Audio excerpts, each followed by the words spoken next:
It's up to you. Welcome to an all-new episode of Much to Do About Nothing, the show where me and Joel talk about a whole bunch of nothing. I'm your host, Juwaan. Join with me, as always, is my co-host, Joel. What's up, Joel? Juwaan, I want to say something to someone, but obviously nothing to most people.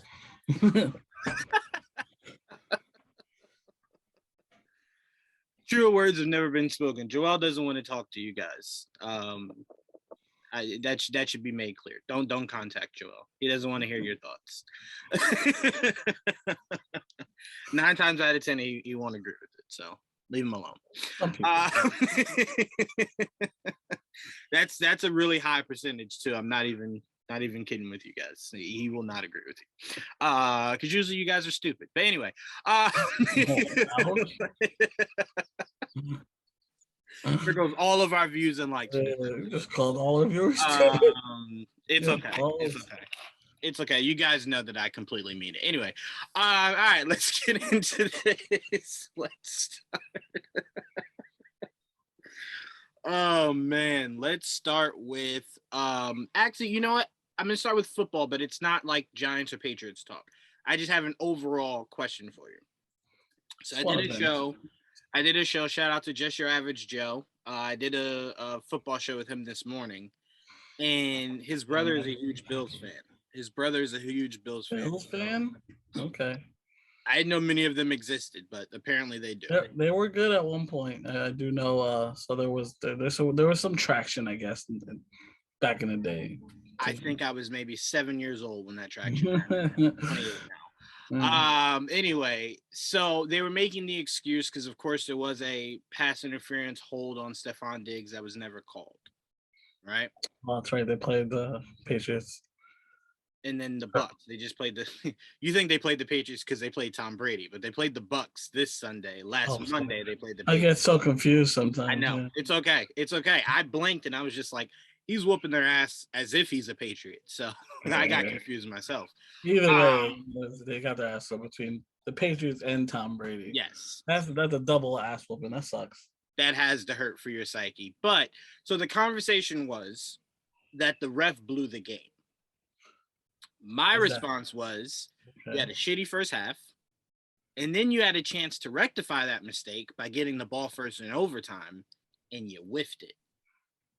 I do not believe that unless the game ends in regulation to where there is a no call, right? Mm-hmm. You can't blame that loss on the refs. You did nothing in the first half, and then you got a chance to rectify it in overtime, and you didn't. So it didn't come down to the ref. And the example I was using was, remember a few years ago where the 49ers went to the Super Bowl? That hit the defensive player did against the Saints receiver? That was just like, well, that was obviously a flag, but nothing was called. What no one ever talks about is the fact that Drew Brees got the ball in overtime and threw an interception to lose that game. It did not come down to that call. Yes. Would that call have put them 1st and 10? For sure. Mm-hmm. But what I was trying to make clear to Joe's brother was, we saw last Monday, Josh Allen and the Bills versus the Patriots. He was 1st and 10 with a minute to go. In all 3 downs, he failed to get the ball into the end zone. So it's not a guarantee that if they make that call and it's 1st and 10, you score. So that's why I said it's not as simple as, oh, it's the ref's fault we lost that game. I don't believe in that. I don't believe in that at all. So I wanted to get your thoughts on that. Are you of the belief that refs control the games that much that you can say with a game that ended in a tie, with you getting a chance to win the game, you not doing your job, it's as simple as it's the ref's fault? The whole game? Yeah, because they weren't saying, because like I said, that no call didn't result in the Buccaneers winning in regulation. That game went to overtime. You got the ball first and could not score it. That had nothing to do with the ref. Now, was that an egregious call? Sure. But you can't say that's the ref robbed you guys. That wasn't the end of regulation right there. You had a chance. Right. You whiffed it. So how do you view that? Well, I agree. Yeah, I think the refs can control a game, obviously. That's why it's illegal to bet, especially if you're a ref, because they can sway. But if you have a chance to win the game and you blow it, at the end of the day, you had a chance to put them away, and you didn't. So even though, yes, you shouldn't even went to overtime, you had a chance to even it out. You didn't. So you blew it. That is what it is. Sucks. I know, because you know when you want to go to overtime, sucks to go to overtime, but hey, it happens. I've been there. And the other example I gave them, Joel, of when I learned that no one cares about our crying as fans. I learned that lesson when I was telling Joe, because you know Joe's a Giants fan. I was telling Joe that referee in that perfect season of New England's, that referee had said not too long ago, actually, that remember when Eli got completely hoarded by the Patriots defense and escaped from it? He said 9 times out of 10 he blows that play dead. Yeah, most times they do, but he got out. He was just about to blow that whistle. So to me, could I have cried and said, in a regular season game, you blow that dead? I see it a million times where you blow that play dead. You don't give Lamar a chance to escape. You don't give Russell a chance. You just blow it dead for the safety of the quarterback. But no one would. Super Bowl, baby. No. And don't get me wrong. This isn't me making excuses. I'm giving the point of no one cares. No one cares that I feel as though that ref should have blew the whistle. But here's the funny thing. That ref not blowing that whistle had nothing to do with the fact that a blown coverage is why a guy could catch it on his helmet. That referee not blowing the whistle had nothing to do with the fact that Plaxico Burress was nearly wide open for that game-winning touchdown. So as you can see, the blame goes to my team, not the ref. So that's all I'm saying. We get too built up in the ref just, don't be the reason why games decided. And it's not as simple as that, because he wasn't. Joel, I don't know if you know this, because I know you don't really watch the some of these games. Brady was the leading rusher. No, I'm sorry. Let me rephrase that. Brady had more rushing yards in the first half than the entire Bills team. Entire Bills team. In the first half, than the entire Bills team. Tom Brady, 17 yards and a touchdown, and a rushing touchdown. No, that, my friend, no rushing yards. Embarrassing. That's what that is. So all I'm saying is, when you hear things like that, you don't think, damn, that's a ref, man. That's within a ref call from winning that game. That sounds like you weren't doing your job for a whole half, and you were depending on the second half to just go all your way. Do they have a running game? No, that's been their problem all year. Josh Allen and that team looks to throw it 80 times a game. 80 times a game. But the problem is, a team that doesn't run can't sustain victory in the postseason, because you have to keep the opposing quarterback off the field. If you're throwing 40-yard touchdown bombs that early within your play clock, you're giving Tom Brady a full minute and some change to just run right down the field and score and win the game. So not being able to rush the ball is a huge problem that it seems like the Bills just feel as though we'll solve at some point. We'll solve that.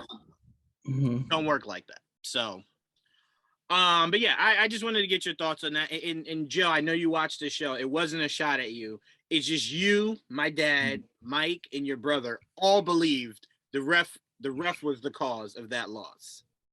I just wanted to know if I'm crazy for thinking that it doesn't come down to something as simple as that. It's not that simple. It's just not. It wasn't like the Bills played a flawless game and the ref just screwed them. You had a lot of mistakes, and then again, you had a chance to win in overtime, and you didn't. Sports are not complicated. It's why you don't need to do play. It sucks to be in a position where you felt like you got cheated, but you had an opportunity to turn it around. That's the difference. And it sucks because you didn't. So it makes you feel even worse. You're like, damn it, they didn't call that. We would have been up or whatever the fuck. Yeah, look, if they think that sucks, picture you're Patrick Mahomes a few years ago when Brady went to the Super Bowl against the Rams. Do you remember they called offsides on the Chiefs defensive end, Chris Jones. After No. Chris Jones had picked Brady off and he was heading down for a pick six to win that game. Patrick Mahomes ties it.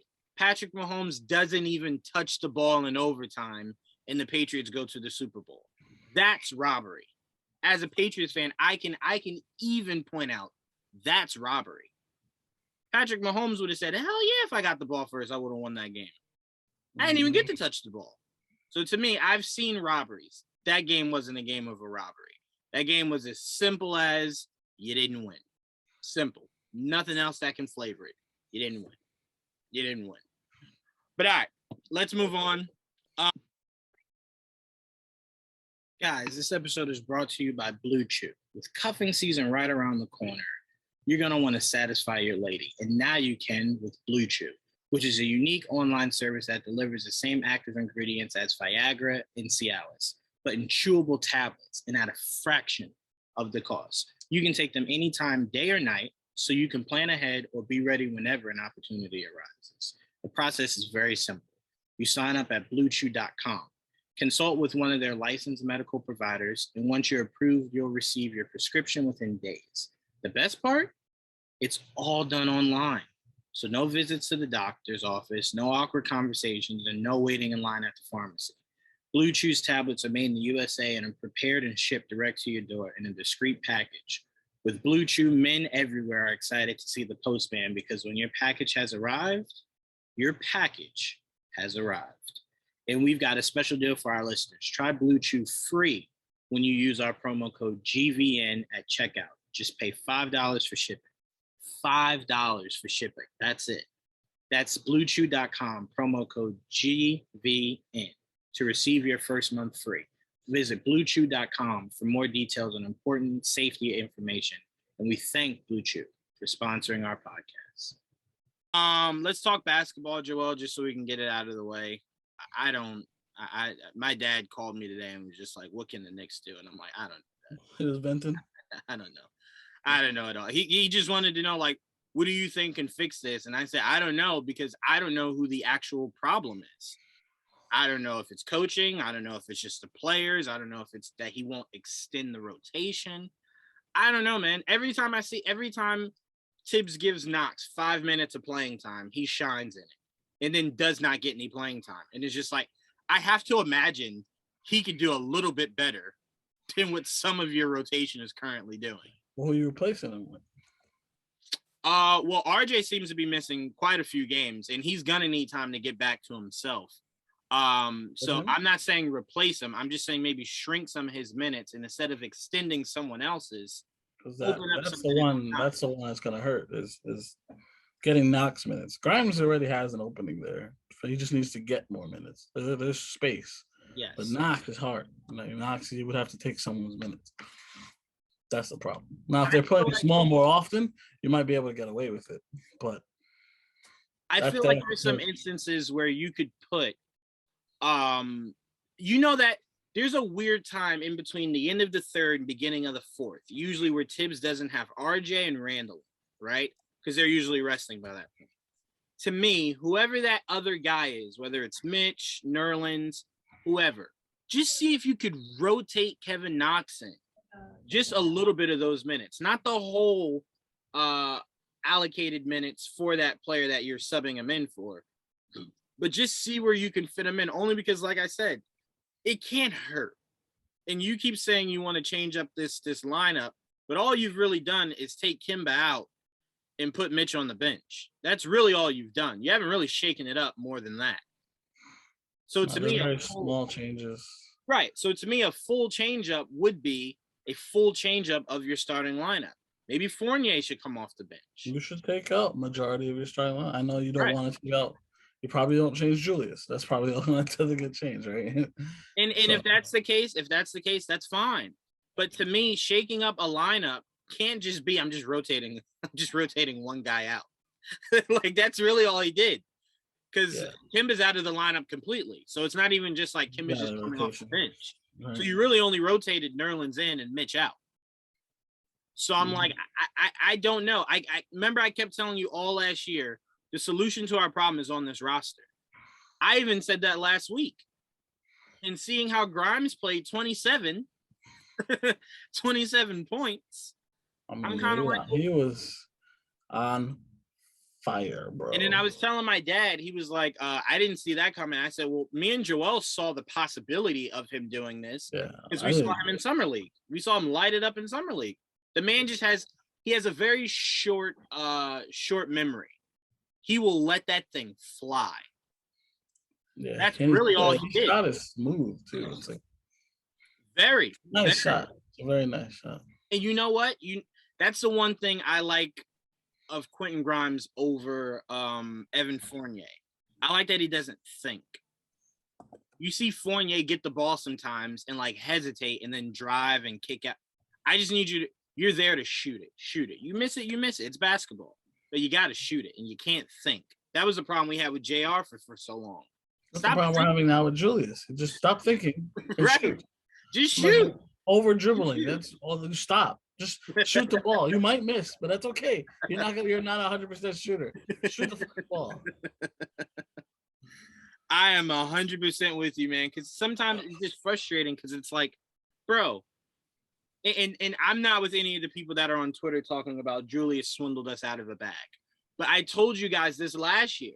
I said we are not sure what Julius Randle we would get. We've seen 1 year where it was a disaster. 1 year where he was our savior. Mm-hmm. It was bound that every other year. So right. Year. I mean, look, it was bound that he would go 50-50. He would either have a frustrating season or an amazing season. But I was telling my dad, because and we're gonna get into this, but I was saying obviously with the Knicks looking like they're throwing their hat in the Ben Simmons bid. He was saying, and I told him, Dad, that's that's false. Him talking about Knicks and Russell Westbrook. I'm like, where do you hear that? I'm like, Dad, don't listen to any of that. I say, if anything, the Knicks would go after John Wall, not Russell Westbrook. But my problem with the Knicks my problem will forever be, I don't need more scoring. That's the problem. I need playmakers, defenders, and just straight up point guards, guys that can slow the tempo and run the offense. That's the problem. You just have the ball in too many people's hands at too many different points of the game. Yeah, that's what it is. I mean, and honestly, I hate to say it, but Julius needs less time with the ball. I agree. I even said to my dad, Joel, and I feel like I know what you're going to say. I don't think we'd have these problems if we had Lonzo Ball. No, we probably wouldn't, because it would be him to be the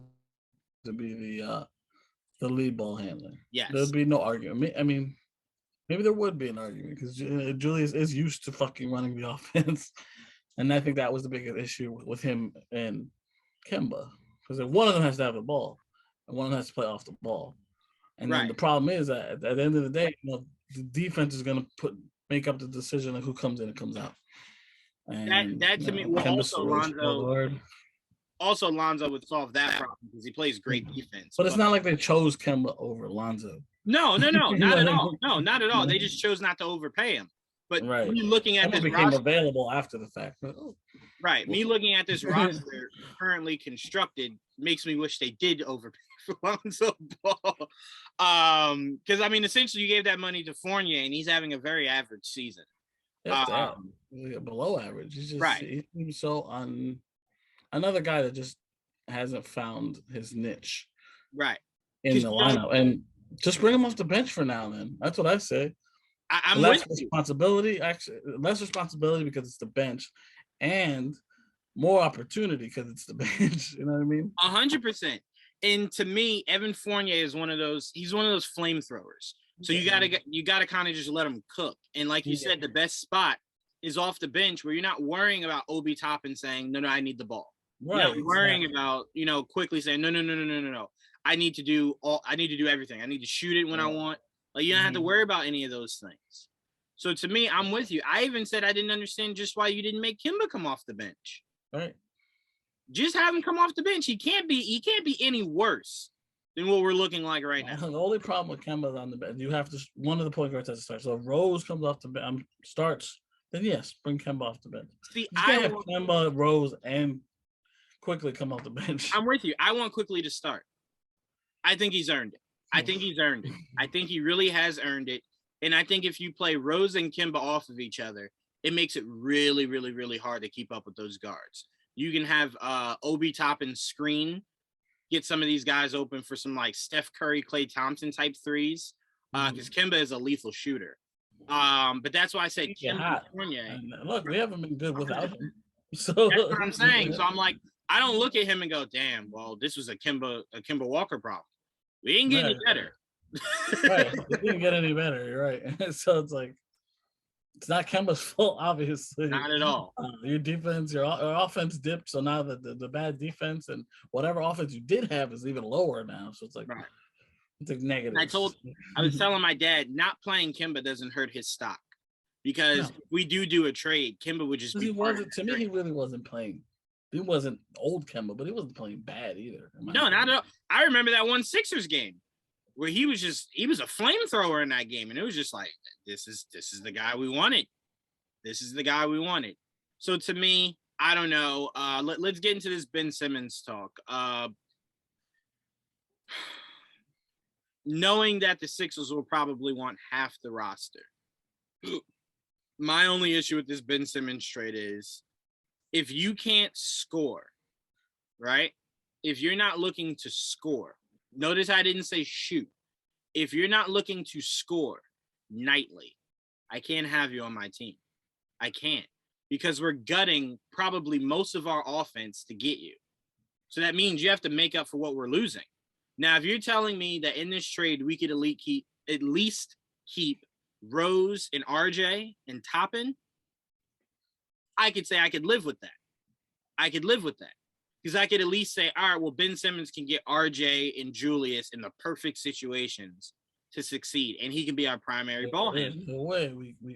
There's no way Julius is not involved in that trade. No, exactly. So my point is, just getting Ben Simmons, that doesn't move the dial at all. It honestly makes us worse, because you'd have to imagine they're getting our draft picks, and they're getting at least a few of our big offensive pieces. And you just giving me Ben Simmons and Seth Curry, that don't move no needle. Like, that don't move no needle. And if you're the Sixers, you're not giving up Tobias Harris. You know what I'm saying? Because that wouldn't make any sense. Already. What would you say, Joel? I said there's too much money already. Right. So to me, it's just like Ben Simmons. Getting Ben Simmons right now would be the same as getting Damian Lillard. You'd have to gut most of what you have to get them. Yes, it would. Yes, it would. And it wouldn't make the team any better. At all. I kind of disagree with that, because I mean, in my opinion, if you're gonna have a guy that can't shoot, I'd rather be the best defensive player in the league, arguably. I'll be that guy. So okay, so then if you do that, right, that's fair. That's why I'm saying if we can keep most of those pieces, then that's fine. He could just be Draymond Green for our team. But my problem is, I feel as though they're going to want most of our offense. No, I agree. It's the price that's too bad. It's not the player. To me, it's not the player at all. It's what they want. I don't think Ben's not worth it. Yeah, I'm with you. I don't think he's not worth it. Right. I actually think he would shine in a new spot. It's just the idea of, I need scoring around him, so his focus is not scoring. Yeah. Right. No, I agree. I 100% agree. I wouldn't want to lose most of our young guys and draft pick, a whole bunch of shit that they're going to want for a guy, like you said, who's not a scorer. He's a defensive player. Not to say that's not important. So you got to look at it like this. You got to look at, he's like you said, a Draymond Green, right? That's important. I mean, Draymond Green's great, right? So it's not like that. He's not a scrub, but not at all. They want too much for a guy that just can't shoot or won't shoot. You know what I mean? That's the difference. You know, he's also a pain in the ass. You know what I mean? So it's like, do we need the drama? Like, we really don't. So I'm not against it, because I really do think he's good. And I'm not. If we were to trade for him, I wouldn't be against it, depending on what the price was. It really just depends on the price, and I just don't think they want what we have. So even though we might be interested, but I don't think they're interested in us. I don't think they should be, because if you look at it and you have a chance to get Damian Lillard for Ben Simmons. That's way better than anything we have on our roster. But I know they're going to want to play together. Who's going to want to play together? Ben and Dame. Oh, well, there's no way in hell You'd have to trade like CJ and other shit for that, you know? Well, CJ's hurt right now, so that stock is low. Yeah, that hurts. And there's no one else even remotely worth it on that team to say, well, you know what? I'll give you Ben, and you give me CJ and all your other little pathetic pieces. Like, no. You have to leverage all of your draft capital if I'm the Sixers. That's the only way I do this job. Only way. You leverage all your draft capital. Yeah. And they're already saying that. I mean, Portland's already saying that he's not on the table. So, well, then there's no deal. Right. There's no deal. Well, I hope you know I only wanted Dame. Like, don't try to offer me anything else. That's all I want. You know? So, again, I don't know. I told you who I want the Knicks to go after. And I'll leverage as much as they want. I want Karl Anthony Towns. Only problem is the Timberwolves are playing pretty good basketball. Yeah. So they're not even remotely desperate enough to make that trade. Whatever leverage. I told you I'd say goodbye to Mitchell Robinson in a fucking heartbeat for Karl Anthony Towns. And I wouldn't even think twice about it. Take him. Yeah. Take my guy. You know, I like Karl Anthony Towns. I wouldn't complain about it at all. But I don't know. I like what's his name? Darren Fox is another guy I'd definitely take a look at. I would, but here's my problem. De'Aaron Fox is also a Kemba Walker type. He can really only thrive with the ball in his hand. And he should handle the ball. Right. I'm with you. I am done with Julius at point guard. He has acquiesced to that, though. I am completely over it. I mean, they have to tell him, like, look, bro, this is the point guard now. But here's the frustrating thing, right? You have Derrick Rose, you have Quickly, you have RJ, and you had Kemba to start the season. And he still felt the need to have the ball in his hand. That's the problem. That's the problem. Think about what you're saying. Why is the bench better right now? Because there's no Julius, right? Julius hands the ball. You know what? I keep saying, Joel, it's the curse of the Knicks. That's exactly our problem when Melo got here until we got Jason Kidd. Melo would come up to court, wave his hand, back down the whole damn shot clock, and then put up a shot or pass it for someone to throw up a shot. And it's like, bro, what kind of offense is that? Like when you're hitting, he had a point guard, he just didn't want to play with him. That's what happened. I agree. I 100% agree. And it looks like Randall's doing the same thing. So to me, De'Aaron Fox is the most likely candidate because we don't have to leverage our future or anything significant to get him. Right. I say go back to starting a point guard and let the point guard run most of the offense. And look, and let Julius do what he's doing right now. He's not taking – I don't like that he's not taking as many shots. He should be taking more shots. But it's just I can't right now with this dude. It's like I can't tell you how bad some of his possessions were during that Milwaukee. Did you watch the Milwaukee game? Sure did. Bro, how bad did some of his possessions look? I'm like, this is embarrassing. They're taking the ball from you. This is like right from you, bro. Right from you. Like they see what you're gonna do. They just keep they know exactly what you're gonna do. Stop holding the ball. Stop holding the ball. Move the ball. You know, we came back. There was a chance. And then they just giving the ball away again. It fizzled right out. Because here's the defense is just bad too, because you can't give up that many points against ball. That is very true. That is very true. But here's a true problem.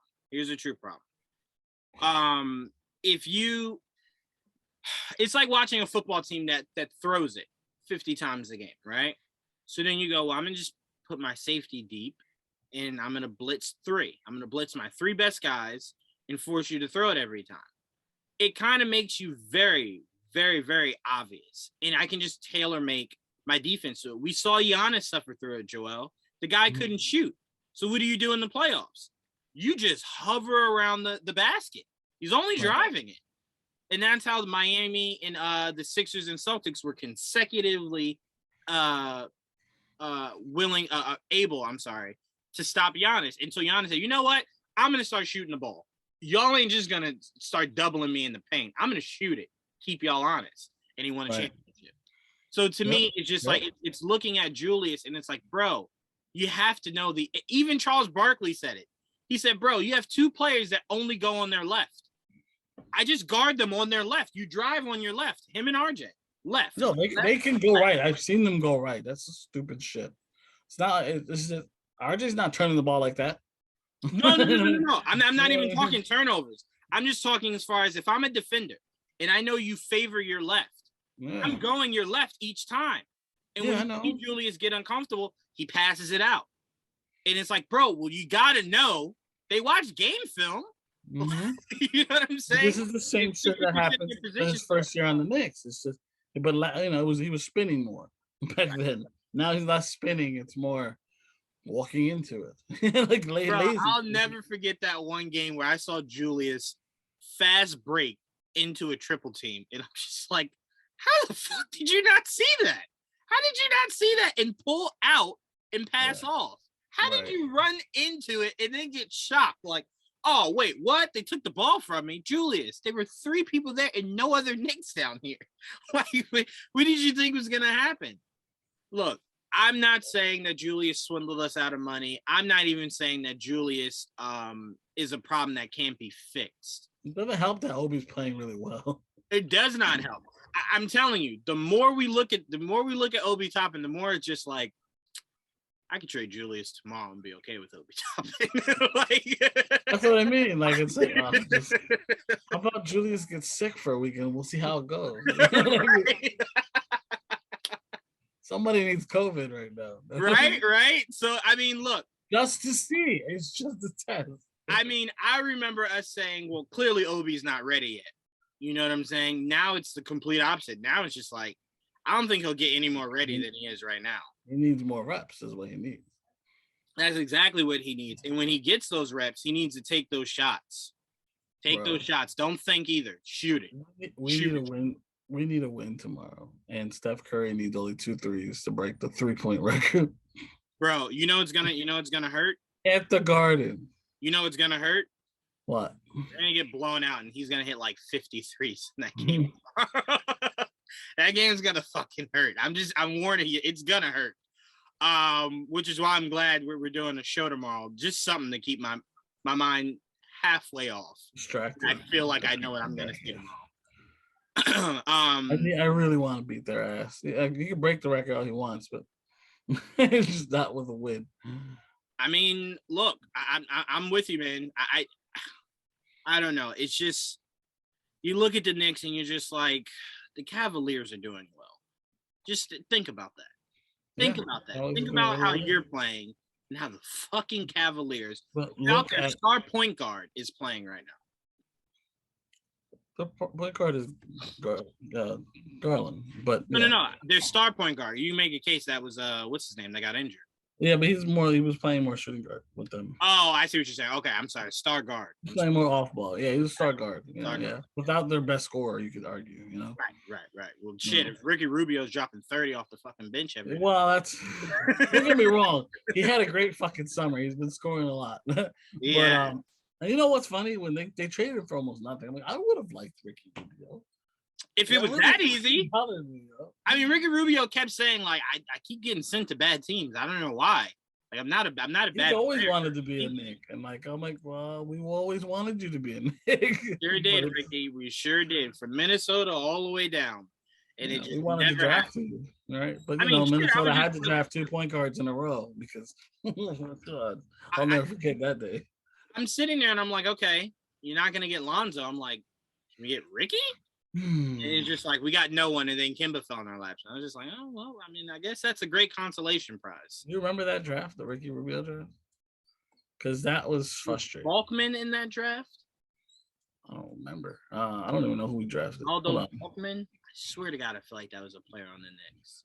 Yeah, Balkman was a player on the Knicks, but I don't. Let me look up Ricky Rubio. I think he was. Keep talking. Look it up. Balkman was 07. I want to say. I think Balkman was the Rondo draft. I just remember that the Minnesota had 2 picks in the first round, and they went Ricky Rubio and Oh my God, the dude from Syracuse. God damn it, now I can't remember. That tells you about my memory. Hold on. Let me just type in 2009 draft. I got you. That's what it was, 2009? Yeah, it was 2009. And it's an easy name to remember. He was a small guard. And he didn't play long in the league. But they picked him. Whoa! Ricky Rubio was the Blake Griffin draft. There you go. Holy sh! This was James Harden, Tyreek Evans. Yeah, that was a good draft.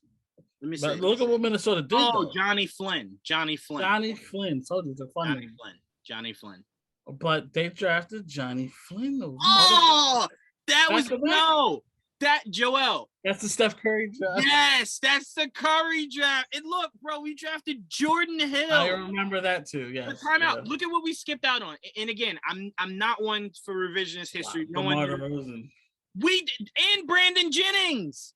Well, we ended up getting Brandon Jennings, so I didn't hurt. But that was out. That was out of his really. He was still young, bro. What, 3 years out?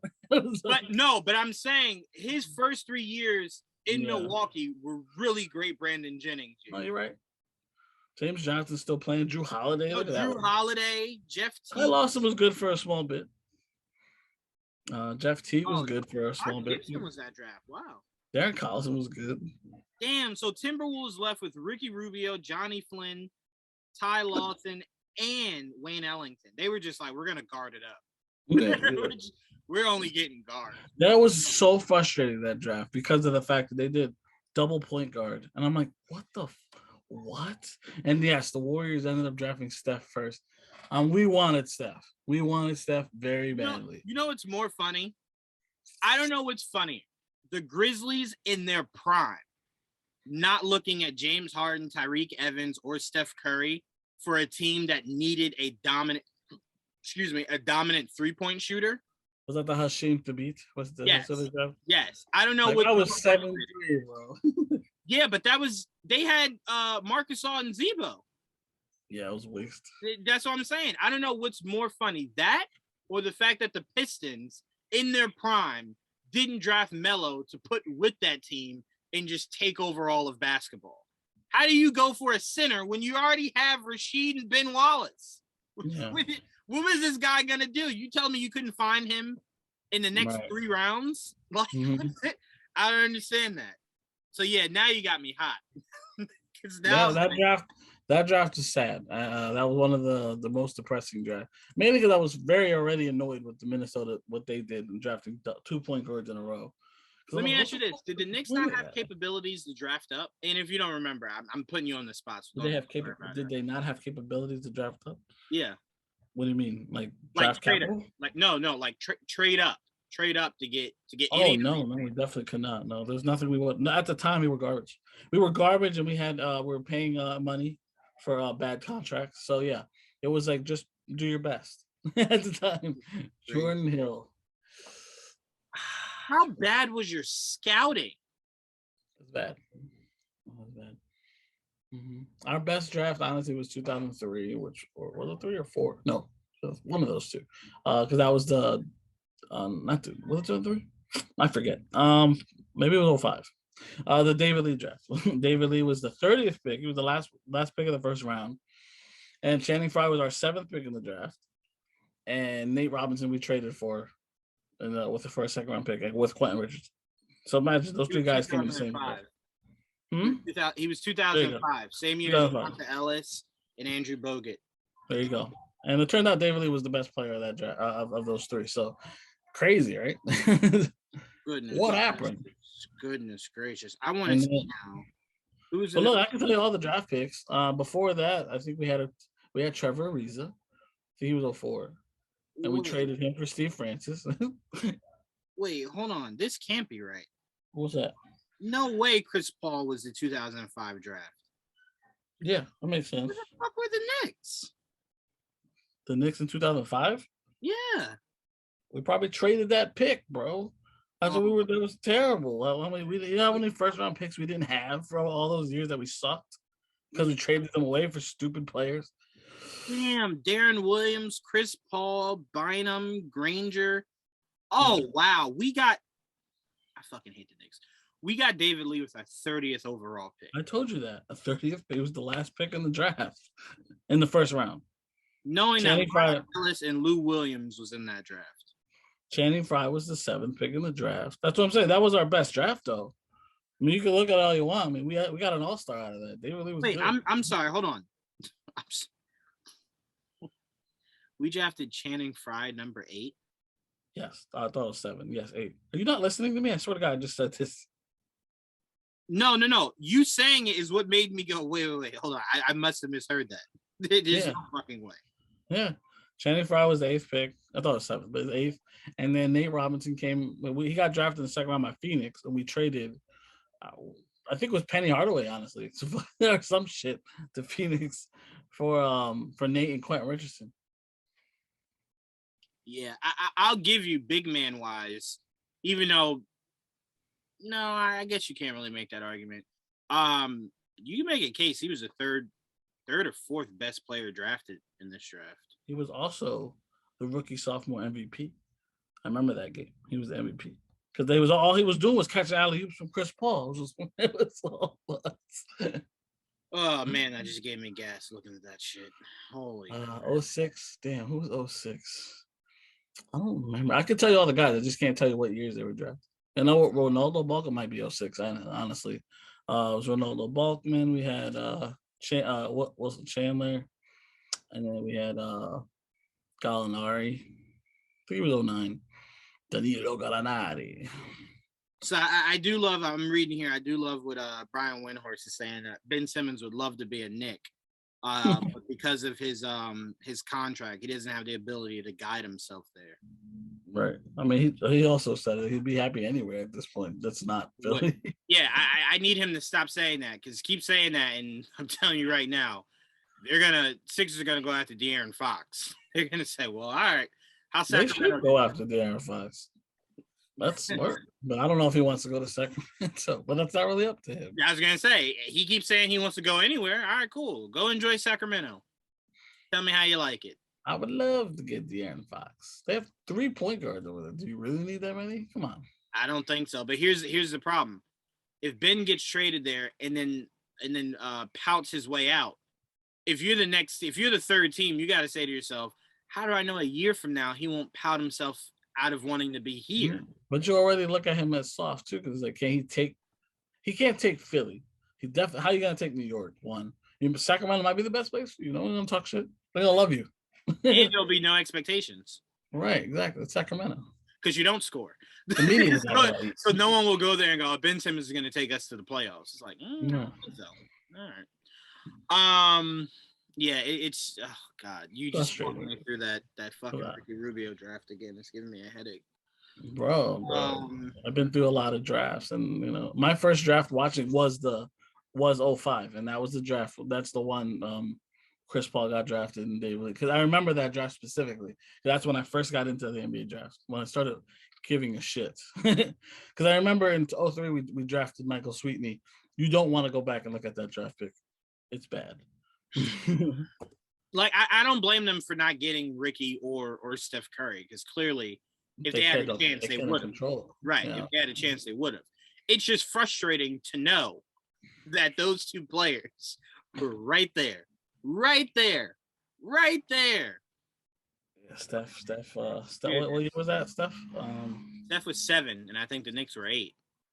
No, I mean like what year? Oh shoot, sorry. I think it was the not the 05 year. Hold on. Let me bring it back. 09. Oh yeah, 09. You're right. Yep. 09. Look, yeah. I remember that year too, man. Jesus Christ. I think we had yeah, that was when we tired D'Antoni. Yes. You know what? And that's why everyone thought Steph Curry would be the greatest player of all time under Mike D'Antoni. Right. Look at that, Jeremy. I'll never forget that. I'm just more curious, and I know you don't know this. I'm just talking out loud. What Oklahoma City Thunder's scouting team saw in James Harden that no one else did? That's what always intrigues me. Who was ahead of him? Blake Griffin? Well, Blake Griffin and Thabit. That's what I'm saying. At the time, Blake Griffin looked like the best player in the world. No, and to me, I wouldn't redo that because at the time he was. The beat was more like what he can be because he's 7'3", mobile, could shoot. You're like, oh shit! But he was now always hurt and was never turned out to be what he expected. The year we're talking about is 2009, right? Didn't they have Kevin Love? Who? Memphis? The Timberwolves. Yeah. No, the Timberwolves. No, wait, he went to Memphis. You're right. No, I'm sorry. So it begs me back to the question I asked before. You had Z-Bo and Marc Gasol in their prime at 2009. What was your motivation to get another big man? I don't understand. Prospect. Because I'm thinking they hadn't had Conley yet. I don't think so. I think Conley was like a year or two after that. Yeah, because that was Kevin Durant draft, I think. Right. So I'm like, why wouldn't you go after a guard? It didn't even have to be James Harden if you didn't see anything in Harden, but why wouldn't you picture Curry with Marc Gasol and Z-Bo to where they could kill you inside and out? Yeah, well, see, the problem with Steph Curry, it wasn't a problem, but people were scared to draft Steph because they were like, he won't defend. He's more like a short shooting guard and not a real point guard. They were scared about his ball handling skills, stuff like that. He was lightweight. He's not big, looked like a little kid. That actually would have worked to Memphis's advantage because you had Tony Allen, who is your premier defender. I don't think they had Rudy Gay yet, so that came later. But even if Steph Curry was all those things they were talking about, an off-ball guard does you no harm. But you doubling down on a position you're already solidified in, that's just stupid. So we said all that, guys, to say me and Joel have no idea what the Knicks can do. We don't know. I don't know. Figure it out, though, because you want us to keep talking about you. Losing ain't the way. That's for damn sure. I already broke my 2K because of the Knicks. Just set it on fire. I can't even have you in the house. Sorry. Do it. I can't even have the spirit of your essence in my home. But all right. Yeah, I'm sorry. Go ahead. Go ahead. The Grizzlies roster at the time was Darrell Arthur, Ronnie Brewer, DeMar Carroll, Mike Conley, Marc Gasol, Rudy Gay, Trey Glider, Hamed Haddadi, I remember him, Lester Hudson, Stephen Hunter, Allen Iverson. Oh my God, I forgot about that. I remember that. Yeah, I remember OJ Mayo, Zach Randolph, Hasheem Thabit, Jamal Tinsley, Marcus Williams, and Sam Young. I remember Sam Young too. Wait, they had one. Marc Gasol? Yeah, Marc Gasol. Yeah. Okay. You know what? Yeah. You know what? Then I let me apologize. Then I take that back because you had nothing but fucking guards. Yeah, they had 5 rookies on that roster, and this was only Marc Gasol's second year in the league. Yeah, you know what? I take that back mainly because, and I remember it because I kept that magazine. I think my aunt only recently got rid of it on me, but I remember that. That was when I told you, and I never think like this, but that was the only time I've ever had a secondary team where I rooted for the team, not a player like I did for Phoenix and Steve Nash. I loved OJ Mayo and Rudy Gay. I told you before, the biggest disappointment in basketball history is Rudy Gay because it's like you had everything. You could shoot. You were big. You know what I'm saying? Like I always look at him and Andre Iguodala and I go, you two should have been a lot more than you were. A lot more. Andre Iguodala, I've only accepted because he found a role in Golden State where he didn't need to be the guy. So it worked for him. But the fact, because I remember those Sixer years with Lou Will and Andre Iguodala, they were killing. How he never turned out to be more, I don't know. Maybe it was injuries at some point. But I remember I loved that Grizzlies team. I thought it was just a year later than what we were talking about. But if they had all those guards at that point, because I remember when they got Iverson, it was just like, you just got OJ Mayo. Like, what is Allen Iverson supposed to do? OJ Mayo at that time was like a flamethrower. That kid was deadly. So I didn't really understand getting Iverson. I mean, I guess it's the same as getting Thabit. That was his last run, right? Yeah. No, because I think that was the year he made his run there, the Pistons. Well, he got traded from the Pistons to the Grizzlies, right? Right. And that was his last stop. Yeah. Right. I think he went to Philly one last time, and that's it. Was it when Joel Embiid was there? No, it was not. I think it was shit. I just know he had one more time in Philly. He got voted to the All-Star game but didn't go because he's like, well, I definitely didn't deserve to go to the All-Star game. He should have taken that shit. What flavor is that? Cran mango. Damn it. Mine is cran watermelon. Watermelon. I'm trying to find it. It's good, man. You trying to find more cran watermelon? I have never found that. I want to find cran Oh, watermelon. I actually have it. I love cran watermelon. It's Yeah, my I favorite. actually have it. I got it from Sam's Club. Sam's Club? Good shit. Sam's Club, and ShopRite. Look those two places. You'll find it. Those are my. I've been looking for that. I tried it a couple weeks ago. I'm like, this is amazing. I will definitely say if you can't find it in store, do Instacart. Okay. Do Instacart. You'll find it in a heartbeat. I promise you. But yeah, so I love that Grizzlies team. So, I think that Grizzlies team is in 2K. Is that Grizzlies team in 2K? Well, one of those. The similar roster, if it's not that roster. No, I don't need that. I just need the one with Conley, OJ, Rudy, Zebo, and Gasol. Well, it was like that. It was that roster for a while. That's why I'm like, oh. Okay. I just don't remember if that roster is part of it, I'm 100% going back and playing as that team. Yeah, I fucking love that team. I remember Sammy. He didn't last very long, but I liked Sammy. No, he did not. He did not. All right, is that all we got for basketball? Yeah, that's it, doggy. At least I'm good. You know, I'm good. Oh, I did want to talk about your guy. There's been a lot of criticism his way. What are your thoughts on people not feeling as though Anthony Davis is living up to his part of the deal? My guy. No. I only meant that because before he became a Laker, you loved Anthony Davis. I didn't. I loved Anthony. It just so happens that my favorite players usually go to the dark side, and I can't stand it. Of course. Look, bro, I'm with you. My fucking all-time favorite point guard is the coach for the Nets. So is Amari. Melo is a Laker. I feel your pain. I understand completely. Yeah. Two of those are my all-time favorite players of all time. So it's like I look at it, I'm like, I can never love you again. That's on your resume now. When you go to the Hall of Fame, I'll have to hear current Brooklyn Nets head coach, right? Laker, Carmelo. I don't know. No.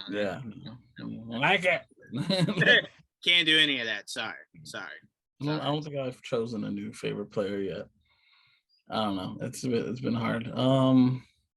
Well, the guy I wanted to take, you told me I couldn't, so I don't have one either. I don't have anybody. Yeah. You wouldn't let me root for Jason Tatum, so I don't have. You can't do that. That's rivals. I don't have anybody. That's why every time the Celtics lose, I'm just like, yes, we are a step closer from Tatum wanting his way out of there, so I can officially root for this guy. Like, get him out of there. Yeah, we'll give you Julius Randle. Give me Jason Tatum. My favorite player is a Knick because it's just easier that way to choose. You know. Who's your favorite? Why? I don't really have a specific player. Usually it's a Knick because I'm a Knick fan, you know? Right. It's the guy that, I mean, usually, because like you're saying, the guy I watch the most is the one that's on my team. Right. I watch my team every year. I know exactly how they play. Now, outside of my team, I'll have some here and there. But like currently, I got to think about it. There's some guys I like. Are they my favorite? That's a good question. I gotta ask that of myself, like one of these days. Yeah, like I said, I'm a huge Jason Tatum guy. I fucking love that guy. But I'm okay not rooting for him. Bro, you have no idea how happy I was when I heard that he moved from the 3 to the 4, and I was just like, Julius plays that position. I'm like, okay, what if things are getting rocky here in Boston? Would you guys take Jules in 2 first rounds for Jason Tatum?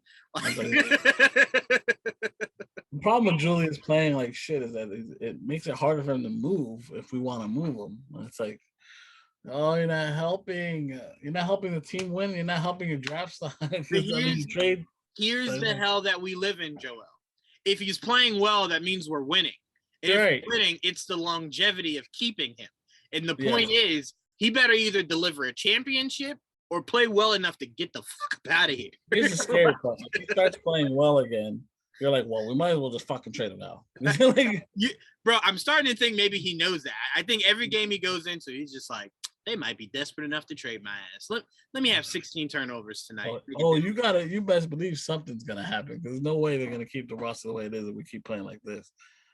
So somebody's gonna have to go. And I can tell you right now, it won't be RJ.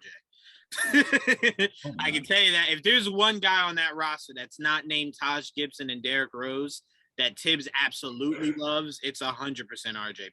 100%. 100%. Jules will be the first. He'll be the first. We'll see. I mean, you know, he has to love Julius. You know why? He gives him all the minutes. You know what? Because he's willing to play all these 10 minutes. He's the only one that can sustain it. Yeah, he's got good cardio.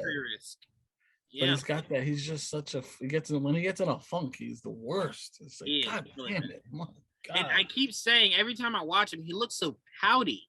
He looks pouty. He knows he knows he's in a slump, and he can't get his out mentally. He can't get himself out of it. It's gonna take time. That's what bothers me when you're in a slump. That's why I always say, if you're a star player, there's no such thing as a slump. Only because you should be good at more than one thing. So if the shot's not going down, you should be leading the team in rebounds and assists. You should be defending so that we can at least go, bro, did you see the defense Jules put on last night? Giannis only had 12 points. Or, yo, did you see last night Randall had 13 assists? Bro, this guy was getting the offense going. But when you don't pass the ball and you aren't knocking down shots and you are getting turnovers, it's just like, well, your slump has now become worse than just not being able to knock down shots. If it was just that he can't make a shot, it's one thing, but he's just giving them the ball now. Right. And it's just like, so you don't want us to have the ball, is what you say. We can't have the ball. Like, I don't understand that. Can we keep it at least, maybe? Jesus Christ. That was such a frustrating game to watch just because of him. And then obviously Grimes, lit it up. I was like, and Knox, you're like, oh, thank God. Jesus, fun to watch. Yeah, that was good. And shout out to Corner Boy Knox. He always delivers. I call him Bodega Boy because he is Corner Boy Knox. That is why he is Corner Boy Knox. He knows his role now. He does. I'm telling you, I swear, Knox gets in that corner and he says, look, if you give me a chance, I'm hitting these shots. I just am. I will. I'll hit them. He's just like, all I need is like 5 seconds of playing time, and I promise I can do something. But all right, let's move out of basketball before we get depressed. Let's get depressed for an all-new reason. Too late. The CW has officially announced that we will be getting a Gotham Knights show. Oh, we're going right into it. You got it. Right into it. No need to. Let's just do it. Because there's so much to talk about, so I don't want to get to the end and then it's like we're trying to hurry up to get out of here. We're getting a Gotham Knights show. Oh no! Wait, one second before you say it that way. They're working on adapting a Gotham Knights show with a certain synopsis, right? A story. What they're calling the Gotham Knights. Okay. Right? They're working on it. Mm-hmm. We'll see if it gets passed. Right. I mean, look, there's nothing more appealing to the CW than Batman not being part of anything that's Batman related. I'm not fine with that if you do it right. Just what they were describing, Joel, made me punch 3 holes in my wall. It's like, wait, villains of Batman, the kids of them. It was something weird like that. Like, I have it right here. Because look, when you see me looking up, it's not because I'm watching something. Not. I'm usually updating my tracker. Or I'm looking to the left. Joel does have a very, very, very authentic tracker. I tell you guys that. I track news and rumors on a tracker. All right, so go ahead, read it off for us. It says, in the wake of Bruce Wayne's murder, his rebellious adopted son forges an unlikely alliance with the children of Batman's enemies when they are all framed for the killing of the Caped Crusader. This renegade band of misfits must fight to clear their names. You know what that sounds like? That sounds like Warner Brothers going, hey, Titans exists. Find someone else to use. And it's like, what the fuck? You can't have a game called Gotham Knights where it's everyone we know and then adapt a version of it where it's no one we know. It is just like, I don't understand. I don't get it. That's the problem though. I don't know what to expect. Like, that's what I mean. Like I told you earlier, I was like, I don't know what they're gonna do. in my head, it doesn't look right. Like it looks like a hodgepodge mess. But it might be something interesting. It might be interesting. I don't know. As far as we know, they're saying it's not connected to Batwoman, so it's like, it might be its own thing. So it's like, if it's its own thing and whatever the fuck. First of all, which Robin? Because it seems like it's going to be a Robin. Is it going to be Damian? It seems like it might be Damian. That's what everything. If you listen to the words, it seems like it's going to be a Robin, and it's going to be Damian at this point. Because any of them can technically be his adopted son, right? Dick, Jason, Tim. Only one we haven't seen in live action is Damian. So if we're gonna do math, I would go with Damian. But it's just Damian and a whole bunch of other villain children. Like, who are these children? Why do I care? You have to make me care, and right now I don't care. You lucky I give a shit a little bit about Damian at this point, but that's it. That's the problem. I don't give a shit about anything else that you just said in your synopsis. And now it's their job to sell it. Because to me, I don't like what I'm hearing. Because if you're going to give me Gotham Knights, and I've been screaming for Gotham Knights on HBO Max with the Titan characters, because they're all there. Yep. They're all there and beautiful. You know what I mean? Yep. But we'll see. Hopefully it changes. Like, yo, you have Gotham Knights on HBO Max. Just do it there. You have everything set up.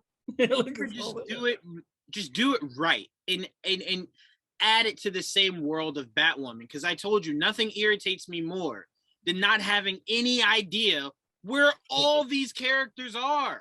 It can't be. Right. It can't be in Gotham and it can't be side by side with Batwoman. They'll be in the same city.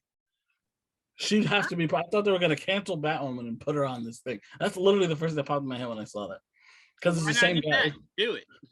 It's the same people that It's the same people that wrote Batwoman. So I'm like, oh, they're going to move Batwoman. She's not going to have her own show anymore. She's going to move into the Gotham Knights. That's all. That's what I literally thought what they're going to do. Because you already have Batwoman and you have Batwoman. And you can introduce 2 other characters. Perfect. Whatever. Fine. Their version of Gotham. But they're not even doing that. So I'm like, this sounds ridiculous. But I need to see it for me to actually believe it. And I'm not against whatever they want to do, fine. Whatever the fuck they want to do, whatever. But there's certain things that I'm against. Like, I really had no care in the world for fucking Green Owl and the Canaries. Joel was very much against that. Oh, and they were trying to push that, and I was like, oh, no. But see, that's why I always say I laugh when me and you go at it, because I said, look, fuck it. If they want to do it, fine. And you were very adamant of, no. You don't get to do that. Like, yeah. You do not get to do that. They gave us, it's not like they didn't give us a taste. They gave us a taste. I still didn't like it. See the difference? No. I appreciate that. That's how I feel I'm going to feel about this project. Because there's not even something remotely that I could at least say, I can get behind it. I don't even care about Damian. The whole point of me caring about Damian is seeing Damian's relationship with Bruce. But if you're now robbing me of another Bruce relationship, I don't care. I don't need Batman everywhere. I don't. But I need other characters from that world and not made up ones that I feel like I'm gonna get with this fucking show. That's really where it comes down. Like, there's a huge Bat family, and right now you're just not using them. And it's like, why? They're all there. You don't have to use all the popular ones. Just do a non-popular one. There's just plenty there to choose from. I'm like, I have what? I'll tell you one of those characters. You know what those characters is gonna be? You ready? Yeah. One of them is gonna be Catwoman's daughter, and they're gonna find out that's his sister. That's what's gonna happen. I'm telling you right now, that's what's gonna happen. He's not gonna know it, but that's gonna be his sister, and he's like, "Oh, really? No shit." Watch. That's one of them. That's gonna be one of the characters. After that, surprise me, please, God. Yeah, it's no. I don't like any of it. That's why I say when you text me, you're just like, oh boy. I was just like, sign me out. Sign me out right now. Sign me out right now. This is the stupidest thing I've ever heard. Because like I said, they just go out of their way. I told you this before. I am never a fan of, and this is, I told you this is why I was arguing with Joe about Matrix. I'm never a fan of you making money off of someone else's name. You either use that name or you have the balls enough to build something off your own.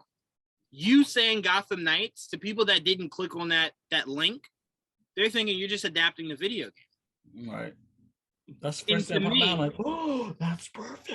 And to me, you did that on purpose. You did that on purpose. You said that name feeling as though you can just get people in purely off the fact and the hype of this game. I don't like that because you're not even adapting anything remotely close to it. All of the characters we could care about. And you know what, Joel? Let me say this. I'd accept this show if we had 2 of that roster. Just 2. Any 2. Of the Gotham Knights game. If you had 2 people from that roster, I'd accept it, even if you made up the rest of the roster. I'd accept it. I'd accept it. Because I can say, you know what? In this version of this telling, if they explain, because they haven't done it yet, hopefully they do, because like, where the fuck are they? Where Dick is, where Tim is, where Jason is, where Barbara is. Give me an explanation why they're not there with Damian. Maybe I'll get past it, but I need a good fucking explanation. Like, look, I'll say this. I'll say this out of the respect of our friendship. I will be open to it. Yeah, I don't like to poo-poo it until I'm not even poo-pooing it. I'm just saying there's nothing about it that sounds attractive. Not even a sentence. Not one sentence, not one word is attractive about anything I heard. None of it. I can't say it's gonna be crappy. I don't know enough. But if that little description has anything to do with the actual show, well, thank you.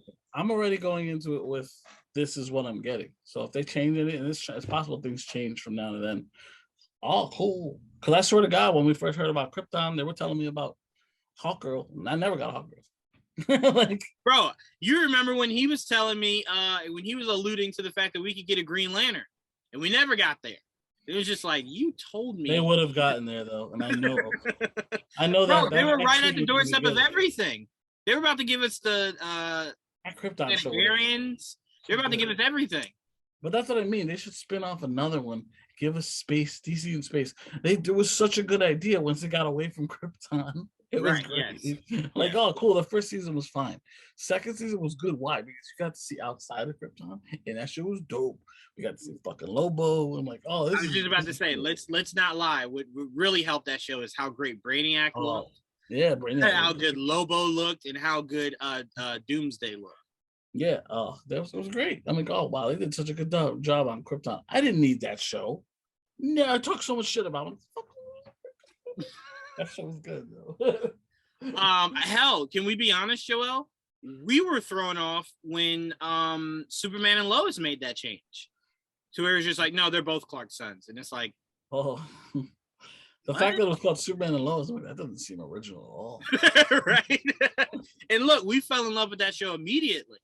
But to be fair, here's the difference. When we first heard about Krypton, there were elements that were just like, okay, I guess. When we first heard about Superman and Lois, we were excited about it because we thought it was a chance they could be taking Kent. Was it Kent? Who? What was Superman? It was Kent, right? Kent what was his son? What was his son's name? Was it Connor? You talking about his actual John? No. Who do we think? Because we thought one of the kids might be Bruce's son that Clark adopted. Who was the other son? Well, there was a rumor that might be a thing. So we're like, oh, one's Damien and one might be John. John. Thank you. Okay, yeah, John. But, and the one is John, and the other one is Jordan. Right. When we thought Jordan has the power. Right, but here's the thing: we loved everything else about it. We just thought there was we could get. I thought there was more to it than that. I didn't think he was their kid, but they doubled down on that shit. They sure did. If it's not, it'll be the shock of the century because they're not making it clear. Yeah, giving him twins was very odd. I was like, that's really weird. It was cool. Yeah, John. I didn't need Jordan. Who the fuck is Jordan? Because the most frustrating part of it was it's a great show. But it's really hard to care about a kid with no abilities. It's like, well, the cool one is being occupied. Let's just focus on that. Like, the character that actually has powers in the comics, John, has no powers right now in the show. We'll see if that stays, but we'll see. Because then what'll become interesting is if they both get powers, it's like, well, you can't have Superman and his two sons. So something's got to give at some point. It hasn't become their show. Yeah, one of them dies. Not playing. Oh shit! No, I meant it has become the son's show. He said, "No, kill off one of them kids. We don't need both." Yeah, that's it. No Supergirl now, so we don't need. I'm just picturing Joel just like, all right, finally, it's a Superman show. Well, I want to see it. Out of nowhere, Kara comes out the portal. She's just like, I'm back, and it's like, oh God, no. Kara never left. It ended with Kara still staying in National City. I thought you said she went off. That's what I was assuming. Oh, okay. Never did that. Okay. What they did was they ended it, and she stayed in National City. And what she did is she outed herself, like she did what Clark did in the comic books, and you know, I am Kara Danvers, Supergirl. Okay. And if I'm Clark, I'm like, bitch, you didn't even ask me.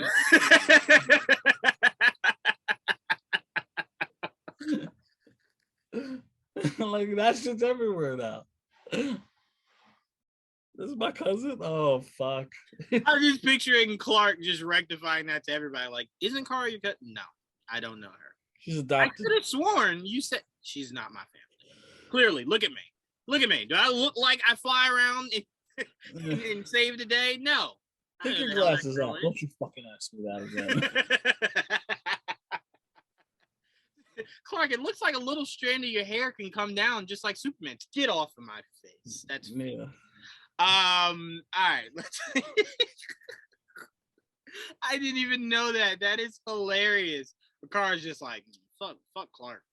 Yeah. I'm Supergirl. It's like, wait, hold on. Yeah. What? She had an interview with what's her name?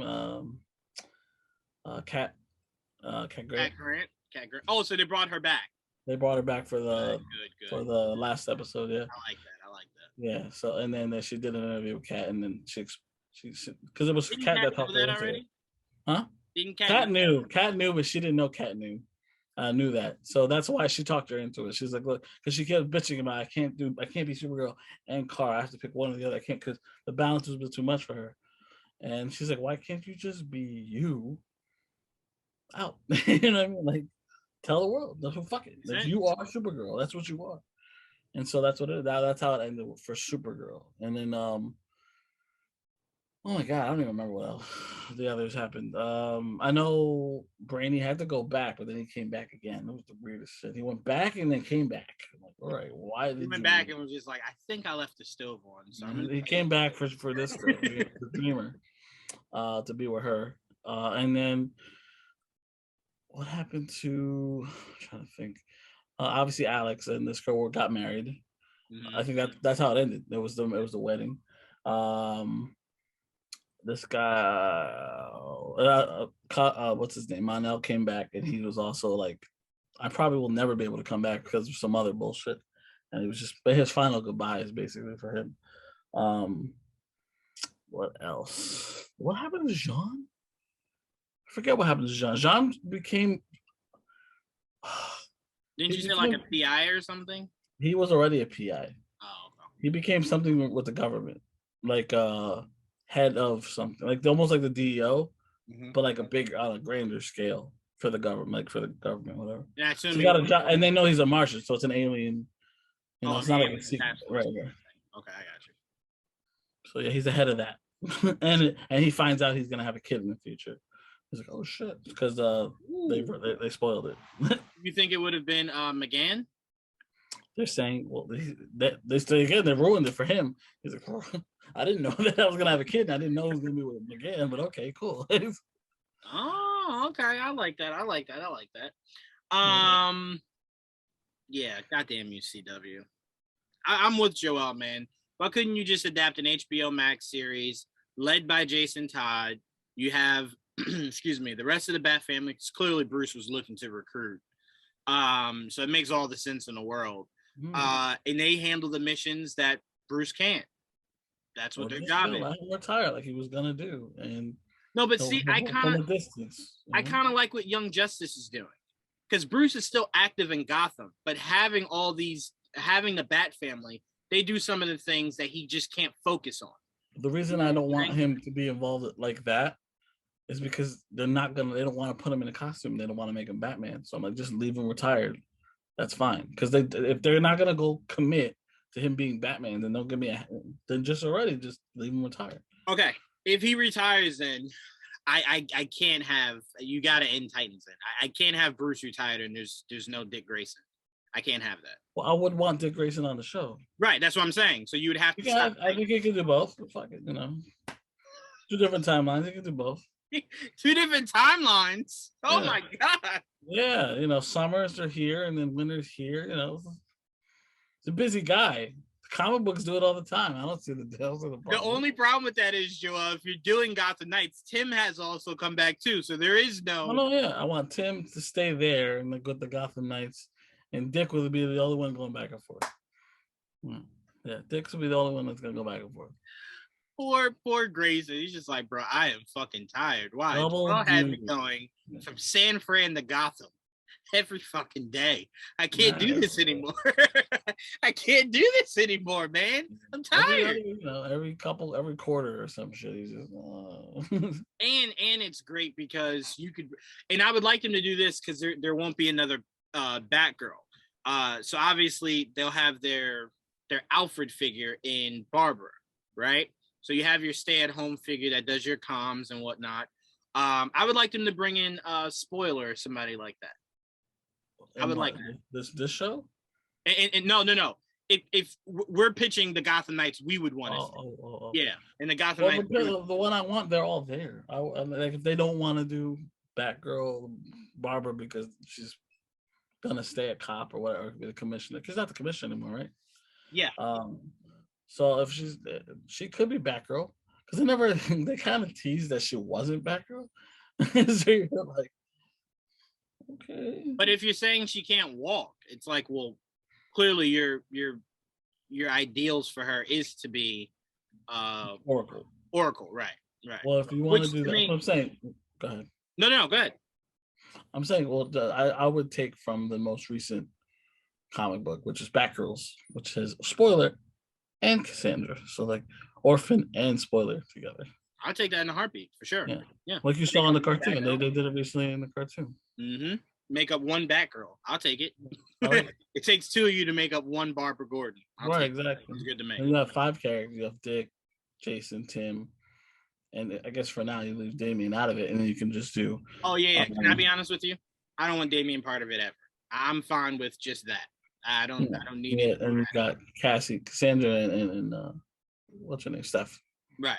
Yeah, I don't need anything else added to that. I need a long long run of just that roster. That's it. We're finally gonna get a Damian-led show. So yeah, no, I mean, if anything, I would like them to go a different route and make him the bad guy. Damian. Oh, in that show. Yeah, in the Gotham Knights show, yeah. Because it would be the ultimate spit in the face to Bruce, where he actually does side with his mom. And his grandfather instead of, going with Bruce. So they got to fight Damian Wayne and all his resources. I think that'd be a really great storyline for one of the seasons. But again, they won't let me and Joel write for them. So alas, here we are with the Damian-led show and Batman villains' children, because we asked for that. All right, let's move on. Let's stay with the CW. Did we talk last week's episode of Flash? No, because you hadn't seen it. You hadn't seen it yet, right? At the time, yeah, because we were watching it as we were filming or starting filming. I was like, well, right. I can't watch it live, so I have to watch it the next day. So what were your thoughts on it? It was fun. It was good. It was interesting. I got the things were more explained. I liked that. I liked Damien Dark being kind of a douchebag with a heart. That was interesting. Yeah, what Reverse Flash, what Earbart is doing is he's a fucking dick. Like that guy really hates Barry, and I really don't understand why. Who hates someone that bad? Here's the funniest thing. Barry has always made it clear. Like, think about the last time they interacted, where Barry let him leave. right? He didn't kill him. Right. It's just like at some point you don't just say, you know what, I'm gonna just pick a corner of the timeline and just live out life there. I'm gonna just live out life there, go about life however I want, leave things be. Why do you always have to push the envelope to get Barry to the point where it's like, yeah, I gotta kill you at this point. I just have to. Oh, I just can't keep dealing with this. It's ridiculous, honestly, because like it's ridiculous. It's just how bad he hates this man that he would change. He created a flashpoint to fuck with him. Right. And Barry originally created a flashpoint not on purpose because he wanted to save his mom, and it was by accident he created the flashpoint. Now this motherfucker created a flashpoint literally just to fuck with him. My question to that. Yeah, no, go ahead. The original flashpoint changed shit. Mm-hmm. Does his version of the flashpoint, does that change shit too? I don't know, because do you make the case that Barry wiping that timeline from existence, did that fix it? Did that course correct it? Because remember, he ended his flashpoint. He didn't fix it. He just ended it. So in this case, he fixed it. So it's like, does it now abolish the mess up that happened? I don't know. I don't know. Because only God knows what kind of stuff we would have to be afraid we'd be coming back to. Yeah. Well, I think it's all leading to like him opening up. Because of this most recent flashpoint, I think there's going to be something that's open because of it. And maybe it is the dark multiverse, like something like that. which leads to Red Death and shit like that. So I'm like, if we're being honest with each other, right? There's just not any other Flash villain left. There's just not. It just probably are. Just do we care? Okay. There's no other Flash villains left that we care about outside of I mean, Cobalt Blue. Cobalt Blue would be good. Yeah, that would be good. But to me, here's the thing. Cobalt Blue would work for this season because me and you don't believe this season is their last season. Me and you have an inkling maybe next season could be their last season. I think you end on Red Death. You can't end on Cobalt Blue. That's not cool enough. Not at all. Not at all. Red Death would be cool. And you can't end on Reverse Flash. Like finally, Barry stops him. Like, no. Last year ended on Reverse Flash and started Reverse Flash. You're like, okay, where's this happening a lot? Yeah, I was gonna say at this point, it's like you only used Reverse Flash, really. Like that's been your main. They didn't do Godspeed all that well either, though. So it's like they didn't, but I kind of feel like you threw it in there, so it's kind of like, well, it happened. So now he existed from it. Yeah. Terribly used, but yes, it was horribly used. They used them. I'm like, and you used him in a position where you could have just used Cobalt Blue and no one would have had a problem, and then you use this season for Godspeed. Yeah. But you did it the opposite way, so now it's just like, well, that was it. I don't care anymore. You did it. You used them already. I don't want you to double down now. That's right. That's why when I got scared, because everyone was just like, oh, they're gonna do Zoom again and whatnot. And I'm like, all right. I'm like, I don't mind seeing Zoom again, but it's kind of just like, again, I feel the same with Zoom that I was telling Joe I felt with Matrix. You gave me an ending. Now it's all about you bringing him back better be for one of the best storylines this show has ever had. Because I got my beginning, middle, and end, and it was good. I didn't need any more. Seeing him come back for that episode with Barry and his daughter was cool.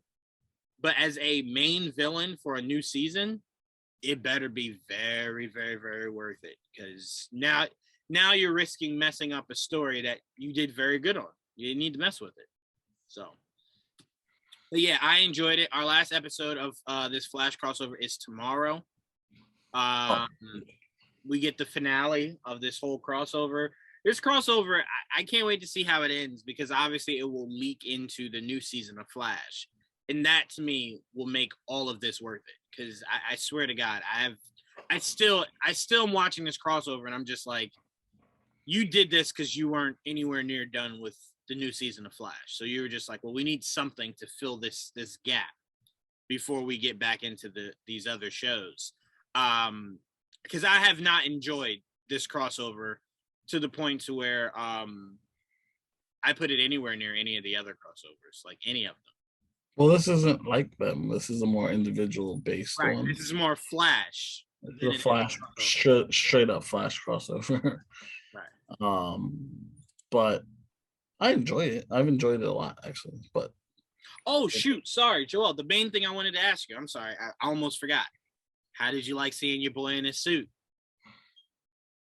well, oh Adam, Mm-hmm. yeah, he looked great. He looked really good. I just hope we get to see that play out because obviously it was a different version of him. But obviously, I want to see him actually become the Atom. So hopefully that plays out at some point in the future, whether it's on the Flash or somewhere else. I mean, because now you got it stuck in my head. Now I'm thinking like we're gonna come out of this crossover, and the Flashpoint stuck. So now in this alternative universe that Barry lives in, his team is still his team. He's still married to Iris. There's a few changes, and one of them is Ray Palmer was never the Atom. It's always been Ryan Choi. No, I don't like that. No, no. The only reason I'm fine with that is you're not bringing Ray Palmer. It doesn't look like you're going to bring Ray Palmer back. Yeah, but I don't want to write him out of existence. Yeah, but you can always have the legends fix that if needed. Yeah. If you I'd rather say that he did pass down the torch and he's lost or some shit.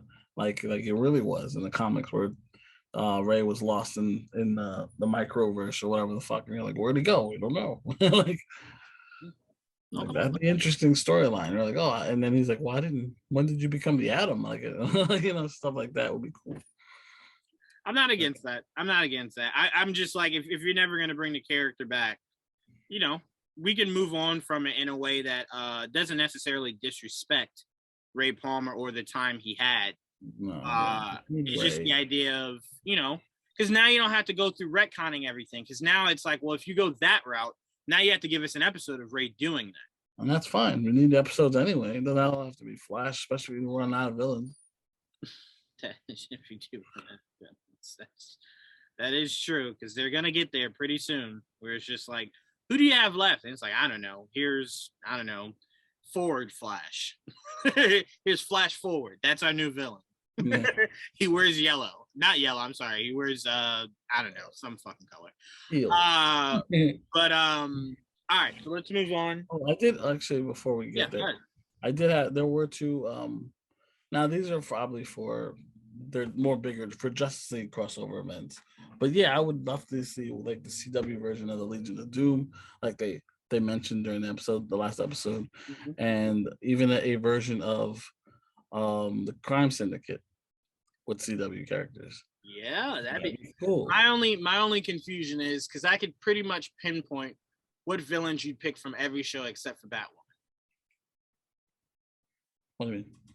Like I've no interest in you making what's Kate's sister, her big bad that joins that villain's team. Like, all right, so let me give you a better example. You go Black Lightning, right? You go Black Lightning. You can obviously go what was his name? The big dude that we met at that Philadelphia con. Kron or Kroll was his real name. Who was he in the show? The big albino dude from Black Lightning. Yeah, Tobias Whale. Tobias Whale would be one. That talking about Legion of Doom right now. Right, yeah, Legion of Doom. Tobias Whale, Lex Luthor from Supergirl, Superman and Lois. I don't think they would count because then you would have to bring in Superman, and I don't know how willing they are. You count. I would count Superman. You can't not have Superman. He's part of the team. He's there. I mean, his logo's there and everything. Okay. Lex Luthor could be both their villains, or you can have two Superman villains. You have Superman villain and Supergirl. I think that would be best, but I don't know who my Superman villain would be. The show is very new. We'll get to that. That's what I'm saying. I don't know. It's so new. Let's skip that for the time being. Let's just say Lex Luthor for both. I'm about to say because there's enough Supergirl villains. I mean, considering all of his, yeah. You go. You could even go Arrow. You could even throw in Merlin. You don't have to bring in anyone from Arrow. But you could throw in Merlin. It's weird without Arrow, though. Yeah, you have Merlin and not have I want to see Merlin again. Isn't Merlin dead, though? Forget. No, he didn't die. They were saying he faked his death because I think at some point, Thea? Is it Thea? Fucking forgot this show. She went to go visit him, like, towards the end of the series. So I think it was still okay, so let's take Merlin out. So we got Tobias, we got Lex Luthor, Lex What Luthor. are the other shows? Well, other Reverse characters. You Flash. gotta look at the other characters. Reverse Flash, yes, of So course. that's 3. That's How 3. would you leave the reverse? Or you could do Gorilla Grodd. If you want to be different. You They do could Gorilla be Grodd a different, lot. but would we? I don't know if I would like it ignoring Reverse Flash, knowing how big he was to the Flash. It's like it's just. But they've done it a lot in the comic books. What they do, where they chose Gorilla Grodd over Reverse Flash. Okay, all right. So either Gorilla Grodd or Reverse. It's an option. You know, he has many options. You know what? You know what, Joel? Fuck that. Both. Not enough people. Yeah, not enough people of the CW Heroes verse have that many good villains. So both. I like both. Okay. Let me see. So we got Black Lightning. We took care of Flash. 2 Flashes to make up for just the one super character, right, Lex? Right. You still have so it's almost Legends would be Damien Dark for sure, but he's dead in this reality. They've always brought him back. There's always 3 of them. It was Merlin. It was. See, that's what I said. Sarah has to have a villain. This is definitely a villain they've had in the past. Oh, this guy Randall Savage could come back, right? I know he's dead too, but if you're gonna have someone come back, right? Does he have? Because to me, when I'm making this roster out of these shows, I want to pick villains that had like a huge part in the hero's story. So that's why Damien Dark made the most sense, because him and Sarah are very much connected. For her, Merlin. Right, but you won't let me put Merlin. I don't want to put Merlin because he's really Ollie's one of his greatest villains. I accepted it. That's why I said Damien Dark. I accepted it. No problem. We don't have to do Merlin. Even though Merlin 100% would be Sarah's numero uno. I'm fine just going Damien Dark. So Damien Dark is for Legends. No, see, Damien's dead. If Merlin's not dead, then I'd rather use Merlin then. I just can't. It has to be connected to Sarah. It can't be connected to Ollie. What I'm saying. Right. Yeah. See, then that's tough, because who else? You watch the show, so tell me who else would be connected to Sarah. I'm just saying, if you use Merlin, just don't connect it to Ollie. Connect it to Sarah. Because we already have the connection. He was the reason her sister died. I'm sorry. He was the reason she died. Sorry. I get that. I'm saying yes. Just use Merlin. Just you kept saying because of Green Arrow, but I'm like, he's not there. Oh, I see what you're saying. Okay, yeah. So we have So we have Merlin for Sarah. So we're at 4. Okay. Now, like I said, the only fucking confusing one is Batwoman. Batwoman just use Alice. Fuck it, she's bad. That's her main villain right now. It is. It is what it is. I don't get why that's. How soon are you looking to do this crossover? I don't care. Whatever. Just eventually, so I can see it. Yeah, I'm like, all right, let's maybe hold off 2 more seasons, see if we can't get somebody else. You want this dude, Jet's son? What's his name? Fuck the new Joker. I want nobody part of Batwoman currently. That's why I'm like, maybe we might get someone else. And I'm like, yeah, that's perfect. Put her in there. Black Mask. Oh God, no. I'm hoping Lady Shiva is what we can end up going to, and then it's like perfect. Put Lady Shiva part in there. Put Lady. Right now, I'm gonna go with Alice for now, though, because she's such a big character in Batwoman. It'd be a missed opportunity. She's such a good actress. No, she's a phenomenal actress. I told you what my problem is with Alice. But okay, all right, fine. Alice. We'll put Alice. That's not her sister. That's Kate's sister. That's my problem. That's my problem. But she still has a beef with her. It's not like she does, and that's what I don't like. I'm like, you could have just given her own. So everything is just Ryan now, though. We'll get there. But Alice is still connected to Robin. What you just said is what I'd agree with. That's why I said let's hold off a little bit, see what else we can explore villain-wise for Ryan, and then get there. And then to me, throw Lady Shiva. If you're gonna pick one, it would definitely be Alice. So let me ask you this: do you want Alice to still be part of this show come next season? Personally, I don't really need her in the show anymore. No. Okay, that's all I'm asking. Forget story-wise or how they write it, because they can always make it sound good. I'm just asking you personally: do you still want that character part of this show? I don't see a purpose. Okay. That's exactly where I'm at. That's where I was. Because I'm like, now you're just duplicating season 1. You're saying, okay, here's the main big bad, right? Now here's a family connection to that big bad. And it's just like, well, you're just doubling down on what you've already given us, just new faces. To me, that's lazy. Don't do that. Like, that's why me and you gave them the perfect storyline for next season with Cassandra Cain and Lady Shiva. Perfect storyline. No family attachments as far as Ryan goes. It's just straight up, here's a bad guy. Here's a child in need of help. That's your Robin that you can bring in, and your big bad is Lady Shiva, who is well-resourced. Well-resourced. I wouldn't even mind if you bring in the thread of Talia to team up with Lady Shiva.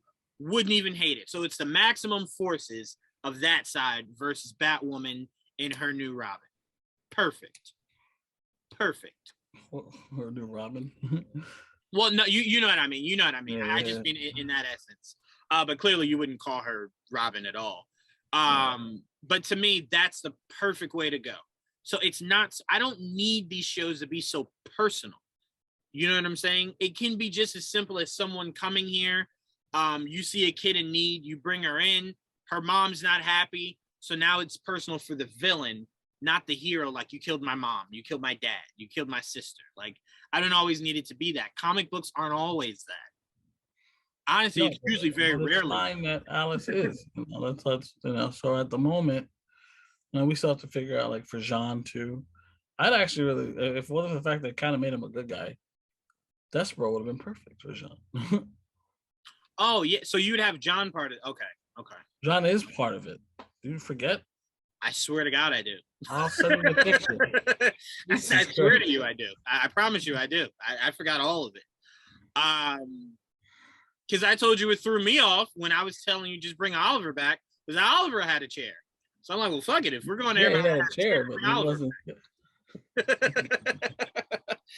Dig him up, bring him back. Give me a Green Arrow. He's not there. It was like an honor. Like, you know, the main reason why I want them to bring Oliver back, Joel, and it has nothing to do with Oliver. I want a reason for Slade. There's always a good reason for Slade. Who? Where? We'll figure something. I don't want Slade to be a time traveler. That's. No, I'm not saying on Legends. I don't fucking need Legends anymore. Like, that is true. I wouldn't mind Slade for, you know what? You can kill 2 birds with 1 stone. You ready for this, Joel? Sure. Lady Shiva hires Slade Wilson to find her daughter. And we get the first half of the season is Batwoman versus Slade. And then the second half is Lady Shiva versus Batwoman. So you want Batwoman versus Slade, is what you're saying? Yeah, I think it makes the most sense. That'd be interesting for you to cross over like that. Like, that'd be cool. I mean, that's different. I mean, that'd be really fun to try Slade with Batwoman. It would be fun. Mm-hmm. Your first half of the season. Or, you know what? I know you won't agree with this, but it's a way that it could work. Because it looks like Slade is maybe something they want to use or not want to use. Ravager. You can actually do Ravager the right way for the CW and have Ravager be Batwoman Slade. Ravager, yes. Be Batwoman Slade. I wouldn't be upset with that at all. The daughter of, I mean, especially if we're not going to use her anymore in the HBO Max, right? Right. And I came to that conclusion because off of the conversation we were having about Hawkeye, where we were like, bro, if they do Lady Bullseye, that's perfect. Especially if that's going to be Kate's big bad. That's perfect, you know? Because I do see how Hollywood is trying to stray away from male-female villains. You know what I'm saying? So it's just like, I could just incorporate that to a female-female. Mm-hmm. You know what I'm saying? That way you get, it's just, it looks better. Right. Because I can't tell you how sometimes just seeing a guy gut punch a woman is just like, whoa. Like, whoa. Okay, now. That was a lot. Especially whenever you saw Oliver fighting like Talia or Nissa, it was just like, Oliver, you punched the shit out of her. Like, I get it. She was trying to kill you, but oof, that was tough. I sent you a picture. Oh shoot, I'm sorry. Let me see. Let's take a look. Oh, okay. All All right. You remember now? Can I just say? Can I just say the CW is hilarious. Having Kara in the front with Superman way in the back in the corner will always be the funniest thing I've ever seen in my life.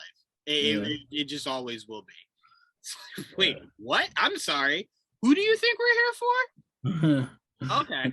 Now that's his own show. Right, because I'm like, I think you forget. I'm not here for Supergirl. I'm 100% here for Superman. But yeah, Joel, look, I keep saying this, man. I know it will never happen, but a man can dream. If Batwoman's writers would let us in the writers' room for the next season, I promise you, it'll be their biggest season ever. I promise you. I promise you. Ravager and Lady Shiva, with Batwoman finally bringing on Spoiler or whoever you wanna incorporate as her version of a Robin, bro. I'm telling you, it'll break freaking records for viewership. I promise you. Me and Joel will give you guys the best story ever. Only problem is me and Joel have absolutely no talent in actually writing out a full script. So we'll give you the ideas and you just formulate that shit. I need people with words. Right. Like, hey, can you do that word thing? You can. Perfect. I need words. But no, I promise you guys, because that whole concept, Joel, is something we would have loved to have seen from Batman. But clearly that's something we won't see. So why not use it for Batwoman that you're telling us is your Batman? Because you'll never give us Batman. Right now. Yeah. So just utilize that. I'd love that. So hopefully we can get the word out at some point. Maybe I'll make it a Twitter post and tag Batwoman writers and see what they say. You know, because they won't say anything, because if they then decide to use it, they don't want to get sued. But at least I'll know that if they did it, I'll know I tagged you, motherfuckers. I know you saw it. I know you saw it. And you stole Joel's idea. All right, let's move on. We got it's gonna be a great week for us, Joel. Mainly because not only do we have Hawkeye 2 days from now, feels like we have Spider-Man 3. Can I just say this? No. I don't ever, because I did not check this for Endgame or Infinity War, so I don't know. I checked Spider-Man showings for New Brunswick from Thursday to Monday. Not a fucking empty seat for any showing. Jesus. I looked at the 11 a.m. ones and there was nothing free.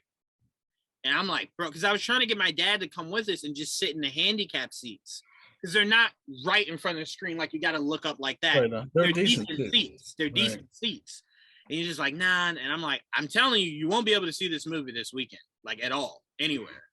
So I'm like, this is your best shot. He's like, nah, I'm good. I'm good. I'm like, all right, man. I'm telling you, that's the best you're gonna get. That's really the best you're gonna get. I should have known it was gonna be this big, because when I got in there, I'm like, I knew I should have got more than 4 tickets, because I was like, they're never gonna get in, and when they do, it's gonna be gone. And I should have thought longer. I was dead tired, but still. No, heck no. I'm glad you got the seats you got. Yeah, I was like, fuck, I should have bought more. At the end, I was like, damn, I should have bought more. So like, we're not gonna be able to watch what everybody I'm used to watching with, but whatever. We'll reconvene afterwards somewhere, I guess. Some shit. And this isn't a movie that you'll have a problem seeing again. Right. No, not at all. So, you know. But yeah, so again, back to the huge week. So obviously Spider-Man comes out Thursday, Hawkeye Wednesday. Again, that episode's supposed to break the internet. We'll get into that when we talk our Hawkeye review. And The Witcher is this Friday. I'm a part of a Q&A with Henry Cavill tomorrow. They're gonna just send the first episode, I think sometime tomorrow morning, for me to join the panel of it. Tia actually has the first 6 episodes. Damn. Yeah, she just got that today. So this show, I'm very excited for this show. Only disappointment I have is that I wasn't able to go back and dig into The Witcher again. The game. I wasn't able to dig back into the game before. Oh yeah, I can't wait. Maybe after I start season 2, I'll start digging into it, because I know it's not going to touch on any of the DLC. Right.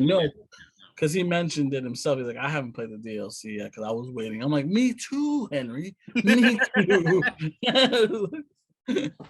So I was like, did we just become best friends? He's like, I think we did. I just read that this morning. I'm like, I did the same thing. I'm waiting to play it this weekend, just like you. Oh man, that's too funny. By the way, Spider-Man is doing its red carpet right now, and they brought out all the stars. Sasha Banks is there. Like heavy names are all there. So that's really freaking awesome. Just everyone, look.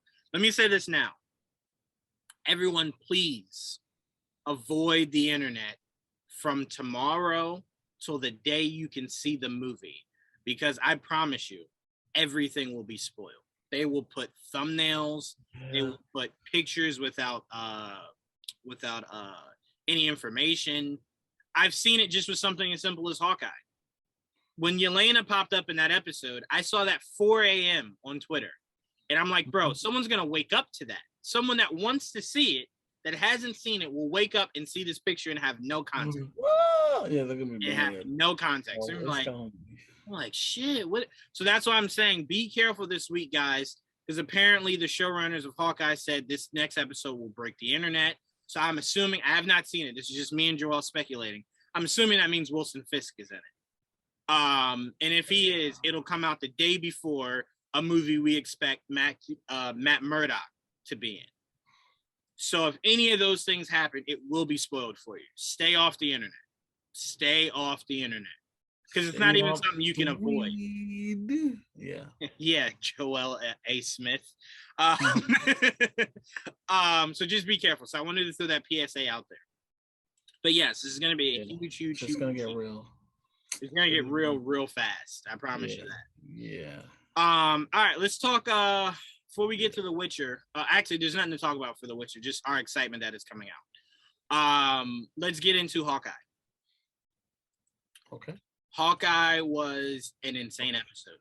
Can I just say this? I said this on Joe's review show this past weekend, and we were both laughing. I kept seeing people on Twitter saying, bro, how crazy is it that Yelena and Echo are working together? And I'm like, where did you get that from? Yeah, me too. They're like, well, obviously they were there at the same time. So I'm like, that has nothing to do with each other. Called the coincidence. I'm like, Echo lives there. That's what people keep forgetting. That Echo's home. Yelena was the one that ended up there. Right.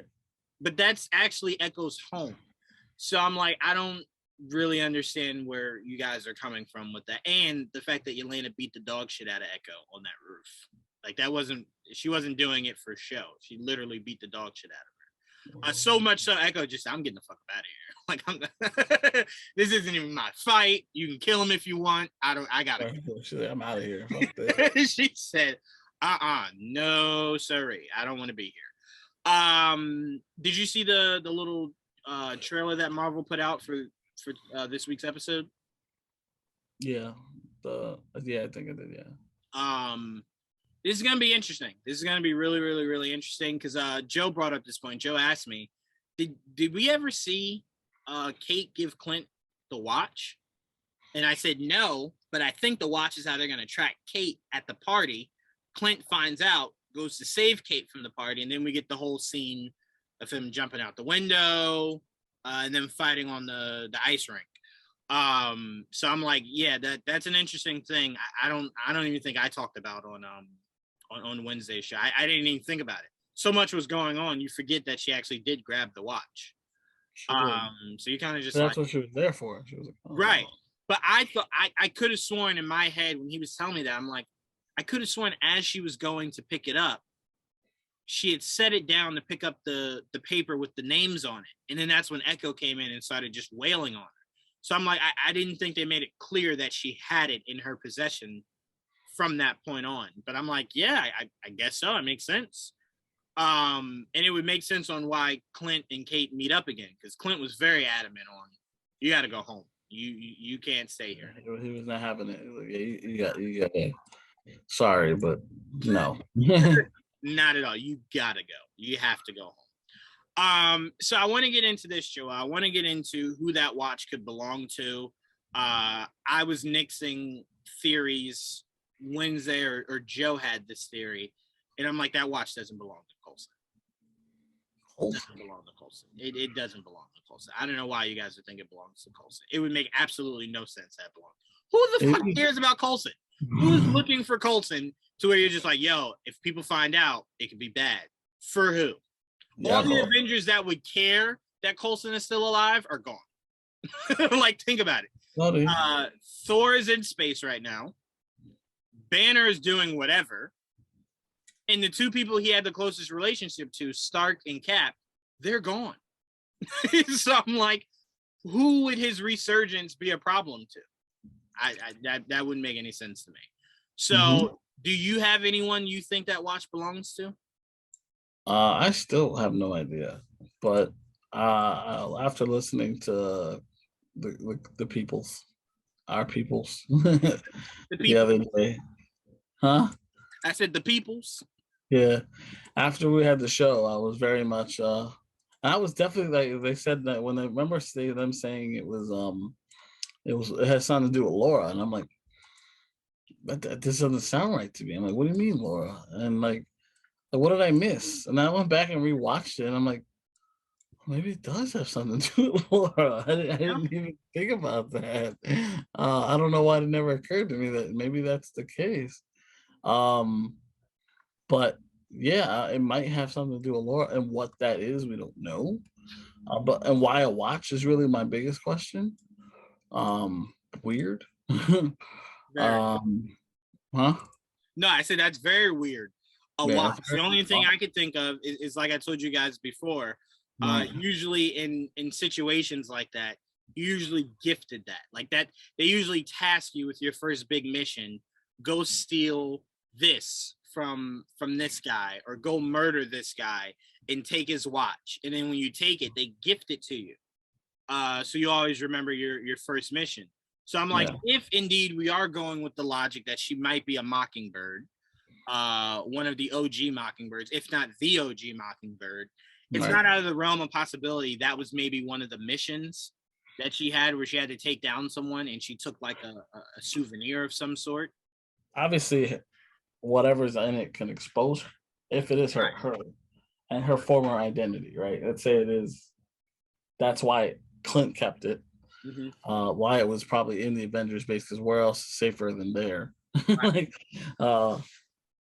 and she's like, oh, well, it probably got destroyed. You hope, right? Like,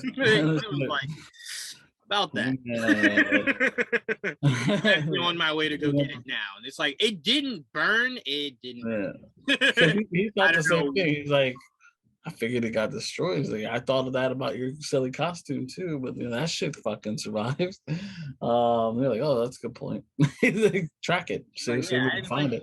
Yeah, I didn't think about that. So they tracked it, and they're like, oh, well, why is it such a big deal though? And like, she brought it up. And then you're like, I mean, it kind of feels like it might have something to do with her, and it would make sense that if we come out and find out that she's the, or like you said, OG Mockingbird, the original Mockingbird. I mean, that'd be really cool, like to set that up that whole time that she was Mockingbird. We just never get to see it, which sucks, but that's cool. Like, she was a former agent of S.H.I.E.L.D. She was and of course a spy, and that's where she met him, obviously, Blue and Black Ops. How cool would it be, Joel, if we see a role reversal? So we get an announcement of a Mockingbird show, right? A Disney Plus Mockingbird show, with it obviously being passed on. And part of it is her training the new Mockingbird. But we get flashbacks of when she was the original Mockingbird. And now it's Clint has to be the stay-at-home dad, while she has to go clean up some of her old messes of being Mockingbird now that she's been found out. And we get the flashbacks of seeing how Fury brought in both Mockingbird and brought in Hawkeye, and how they, and how they came to be. Not saying we need it. I'm not saying that. But if you are going to bring in a new Mockingbird, if she is Mockingbird, I believe that's what you're setting up. Because it's like, well, then why even mention a Mockingbird? It'd be really cool, like that she's not just random wife. That's what was my biggest issue with him having a family in the first place. Is like, well, I will never get to see him with Mockingbird, and all If she that. is Mockingbird, you know who is somewhere in heaven just like, ha, Tony. That was the first thing Tony said in Age of Ultron. Yeah. He's like, it has to be an agent. Like, this can't be real. Somewhere no, he's you're right. She is an agent, but this is also very real. right. They love each other, so it's real. No, I'm with you because it'd be comic accurate. So it would be cool if nothing followed it and it was just as simple as she was Mockingbird. There's also a costume that Kate wears in the comics where she wears a combination of Hawkeye and Mockingbird. It's called Hawkingbird. It's called the Hawkingbird costume. I swear to God, that sounds like Kate came up with that name. Like Kate was just like Hawkingbird. It's just like Hawkingbird. But yeah, I mean, what happens if it's just everything you're saying, but instead of it's a second, let's say it's a sequel to Hawkeye, and this time instead of Clint it's Laura. Right. You get what I'm saying? With Kate, training Kate, you know what I mean? You get what I'm saying? Oh, with her training Kate instead of training a new Mockingbird. Correct. Okay.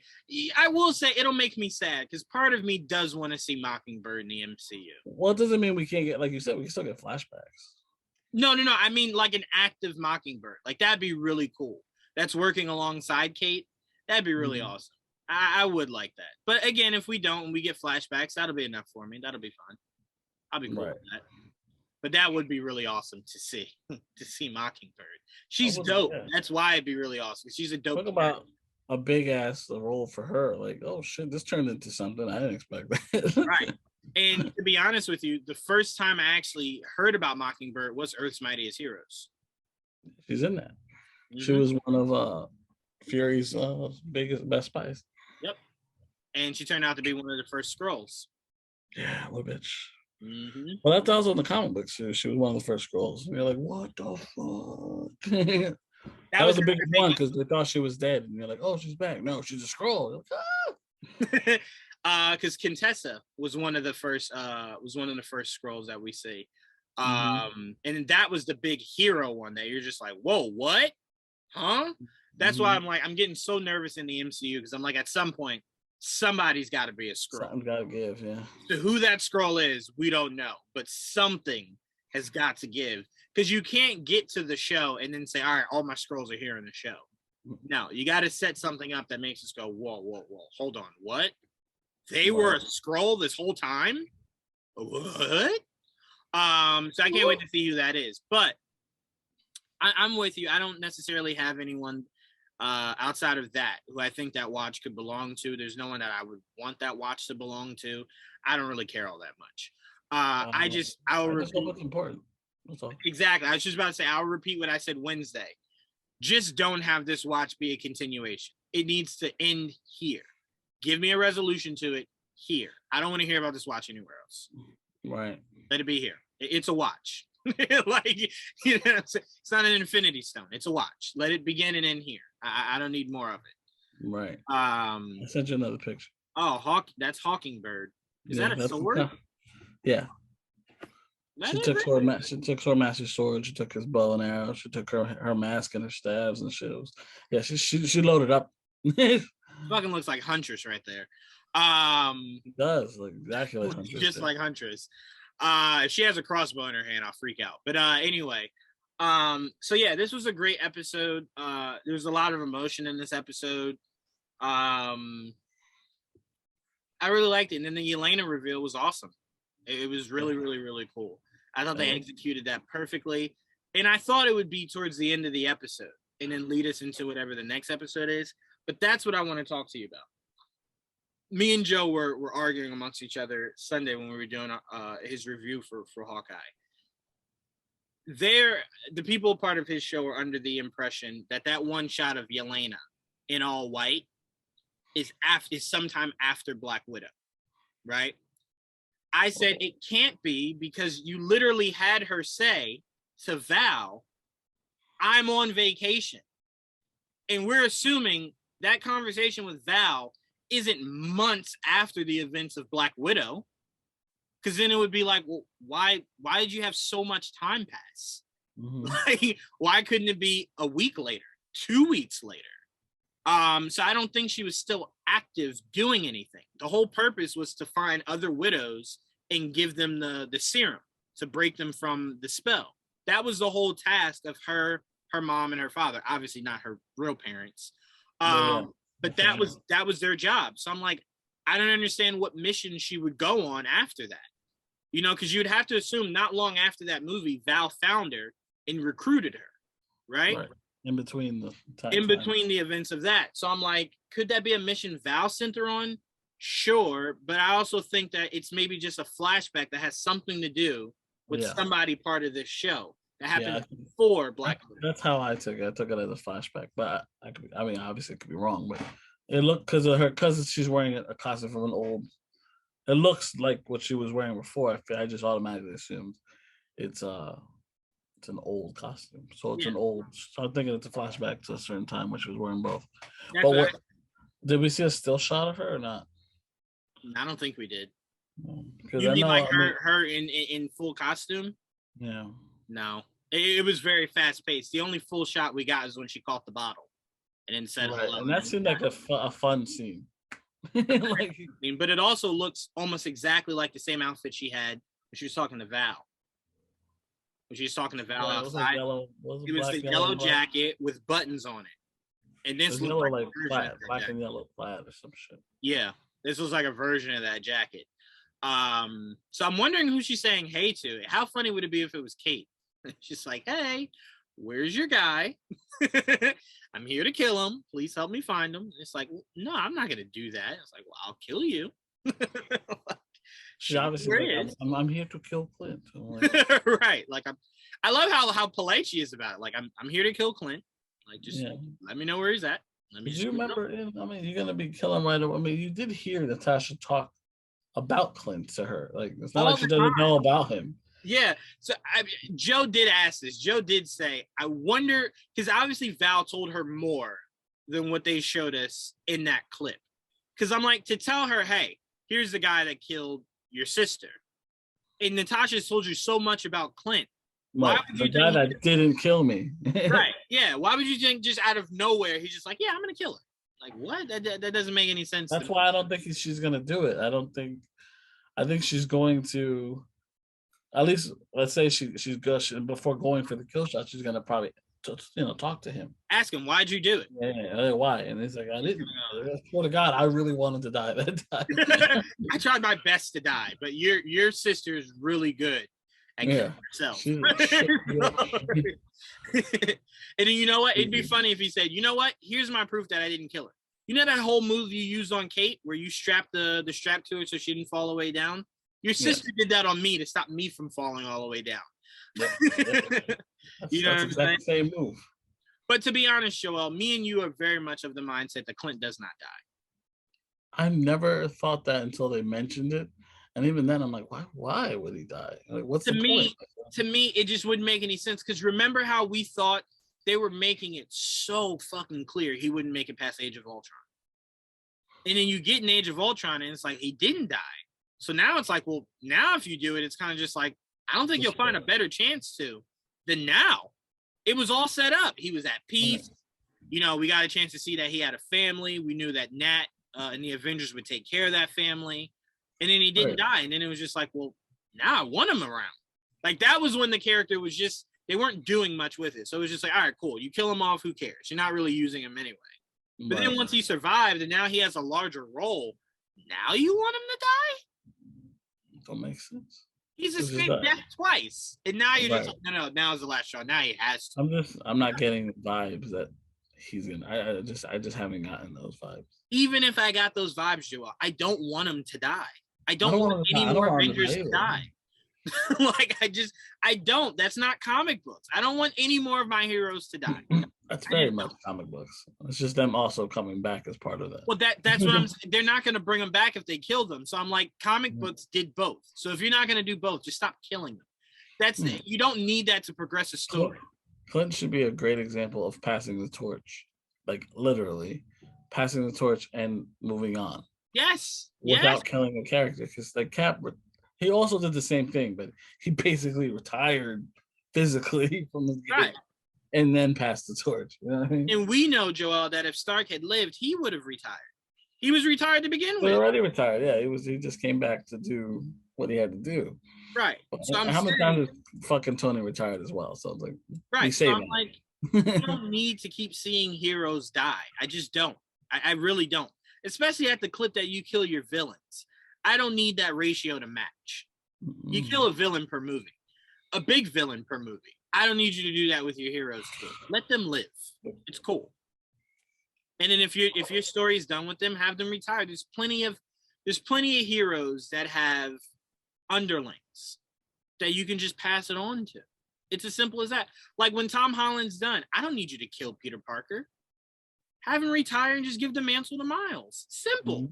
Mm-hmm. You don't have to keep killing these people. That's what I'm saying. You don't got to kill every person to eventually pass on to a new character, right? Exactly. Right. Let them live. Let them go into retirement. Why can't I just retire?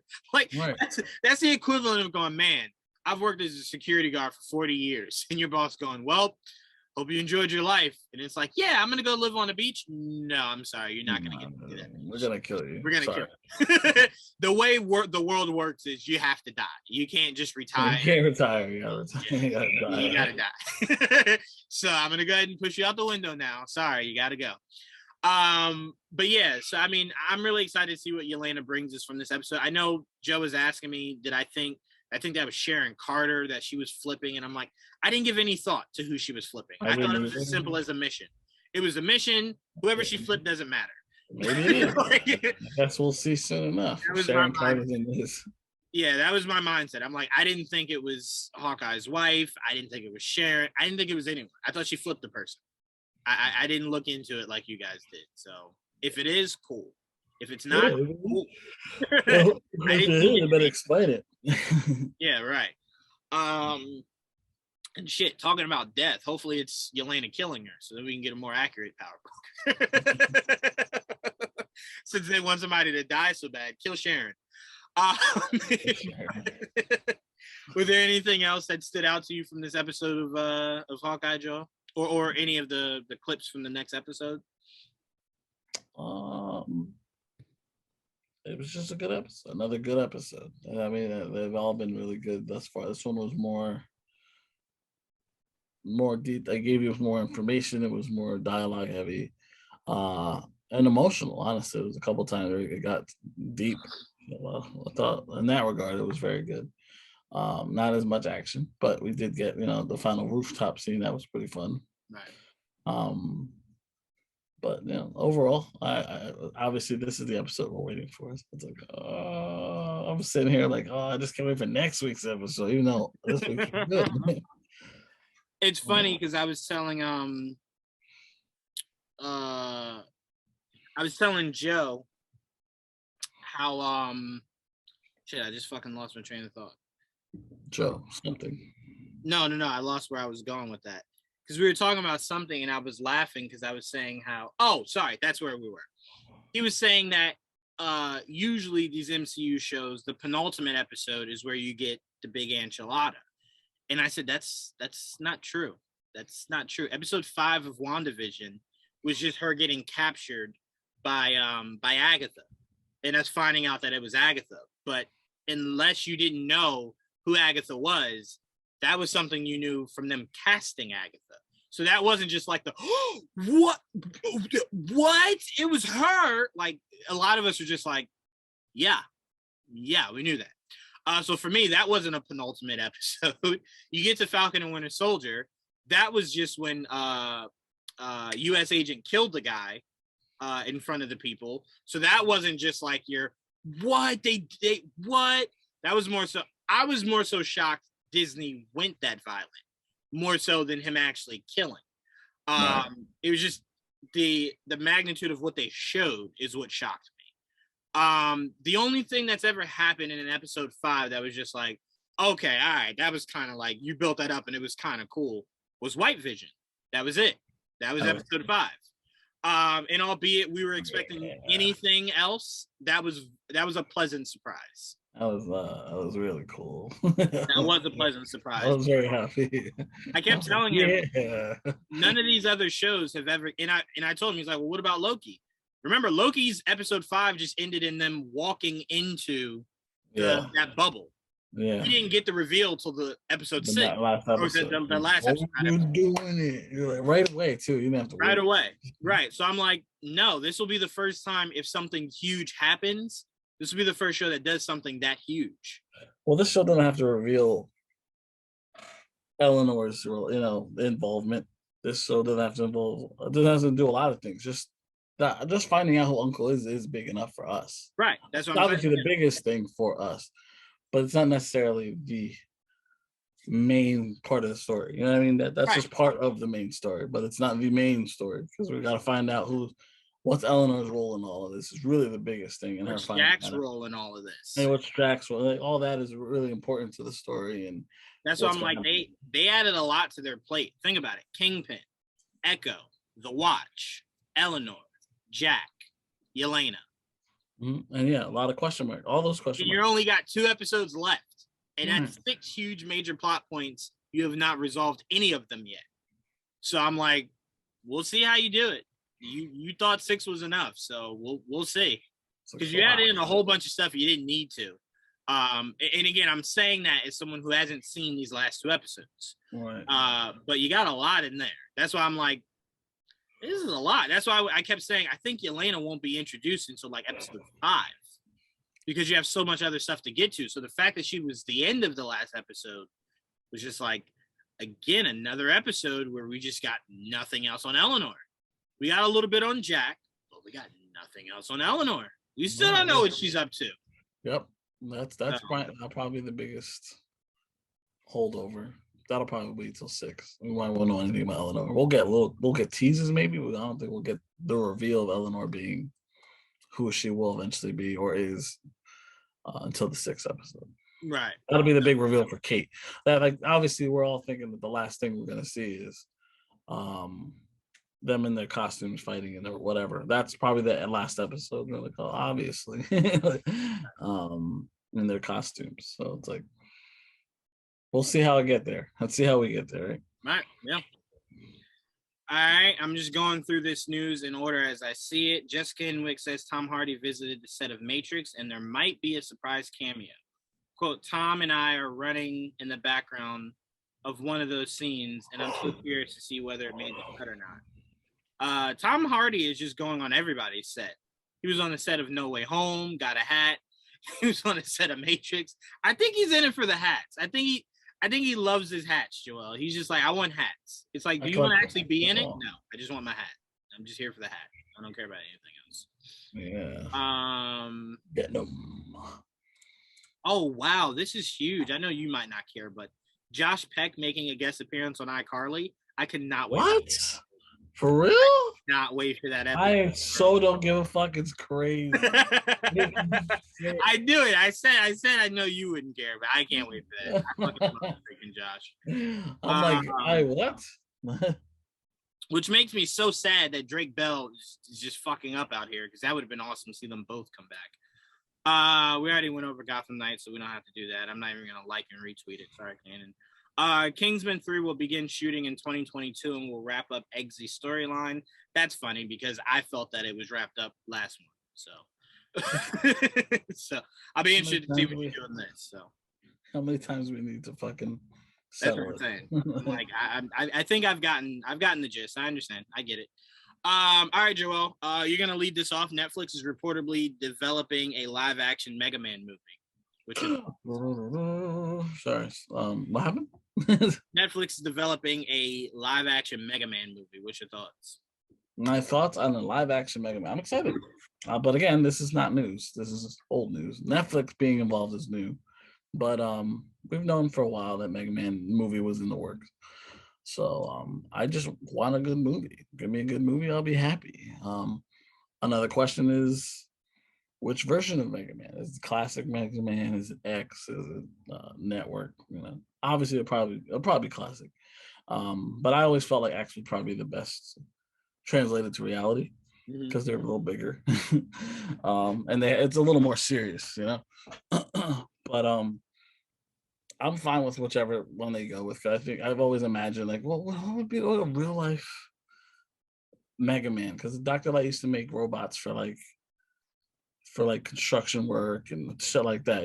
They were made for city buildings and all that extra shit. And then Dr. White switches it up on them and they become bad guys. You know what I mean? Like Guts Man was literally for construction. He's a construction robot. And they turns them all against the city and it takes over the city. And then it's now just left to the son that Dr. Light created, which was Rock, right? And they created a son named Rock, a daughter named Roll, and eventually a dog named Rush. Oh my goodness gracious. They're not even trying at that point. Okay, what can we do? I don't know. Whatever works. Yeah, so traditionally Mega Man's name is Rockman. That was his name in Japan. So but yeah, Mega Man.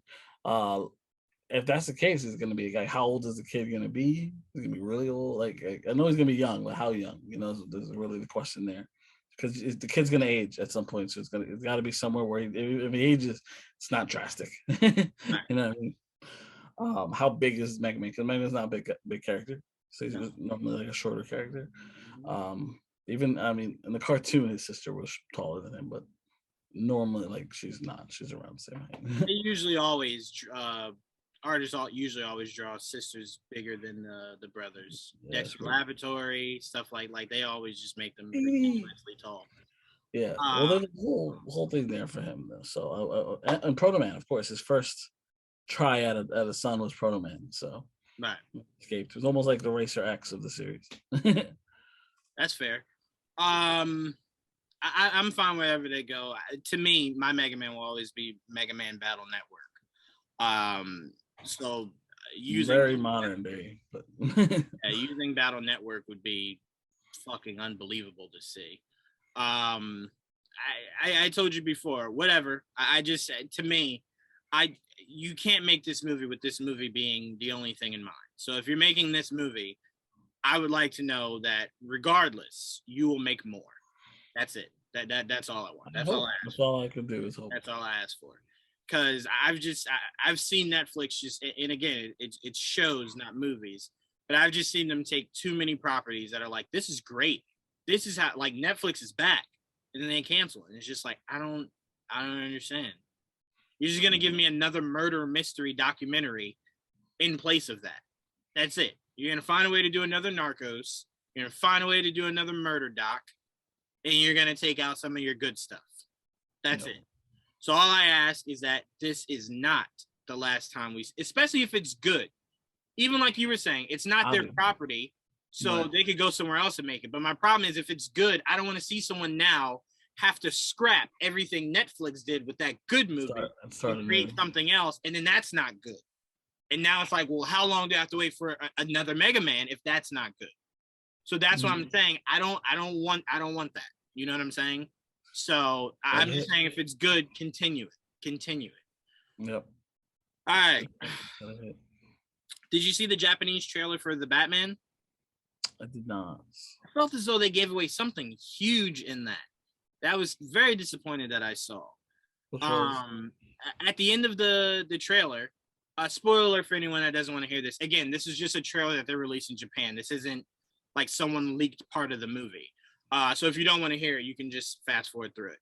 But at the end of the trailer, you remember in the trailer we got at Fandom when he says, "I've been waiting for you." Mm-hmm.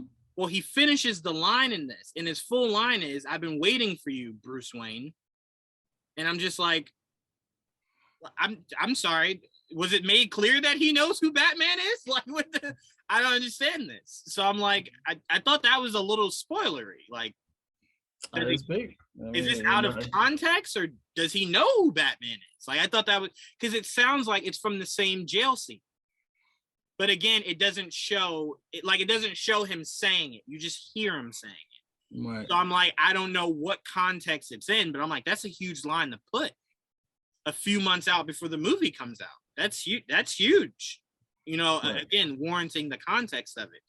So I was just a little taken back. I was like, that's interesting. And then, of course, we get the shot of him taking off the cowl and seeing the eyeliner, which is fucking beautiful. I so fucking love that, man. It's such a good thing to do for Batman.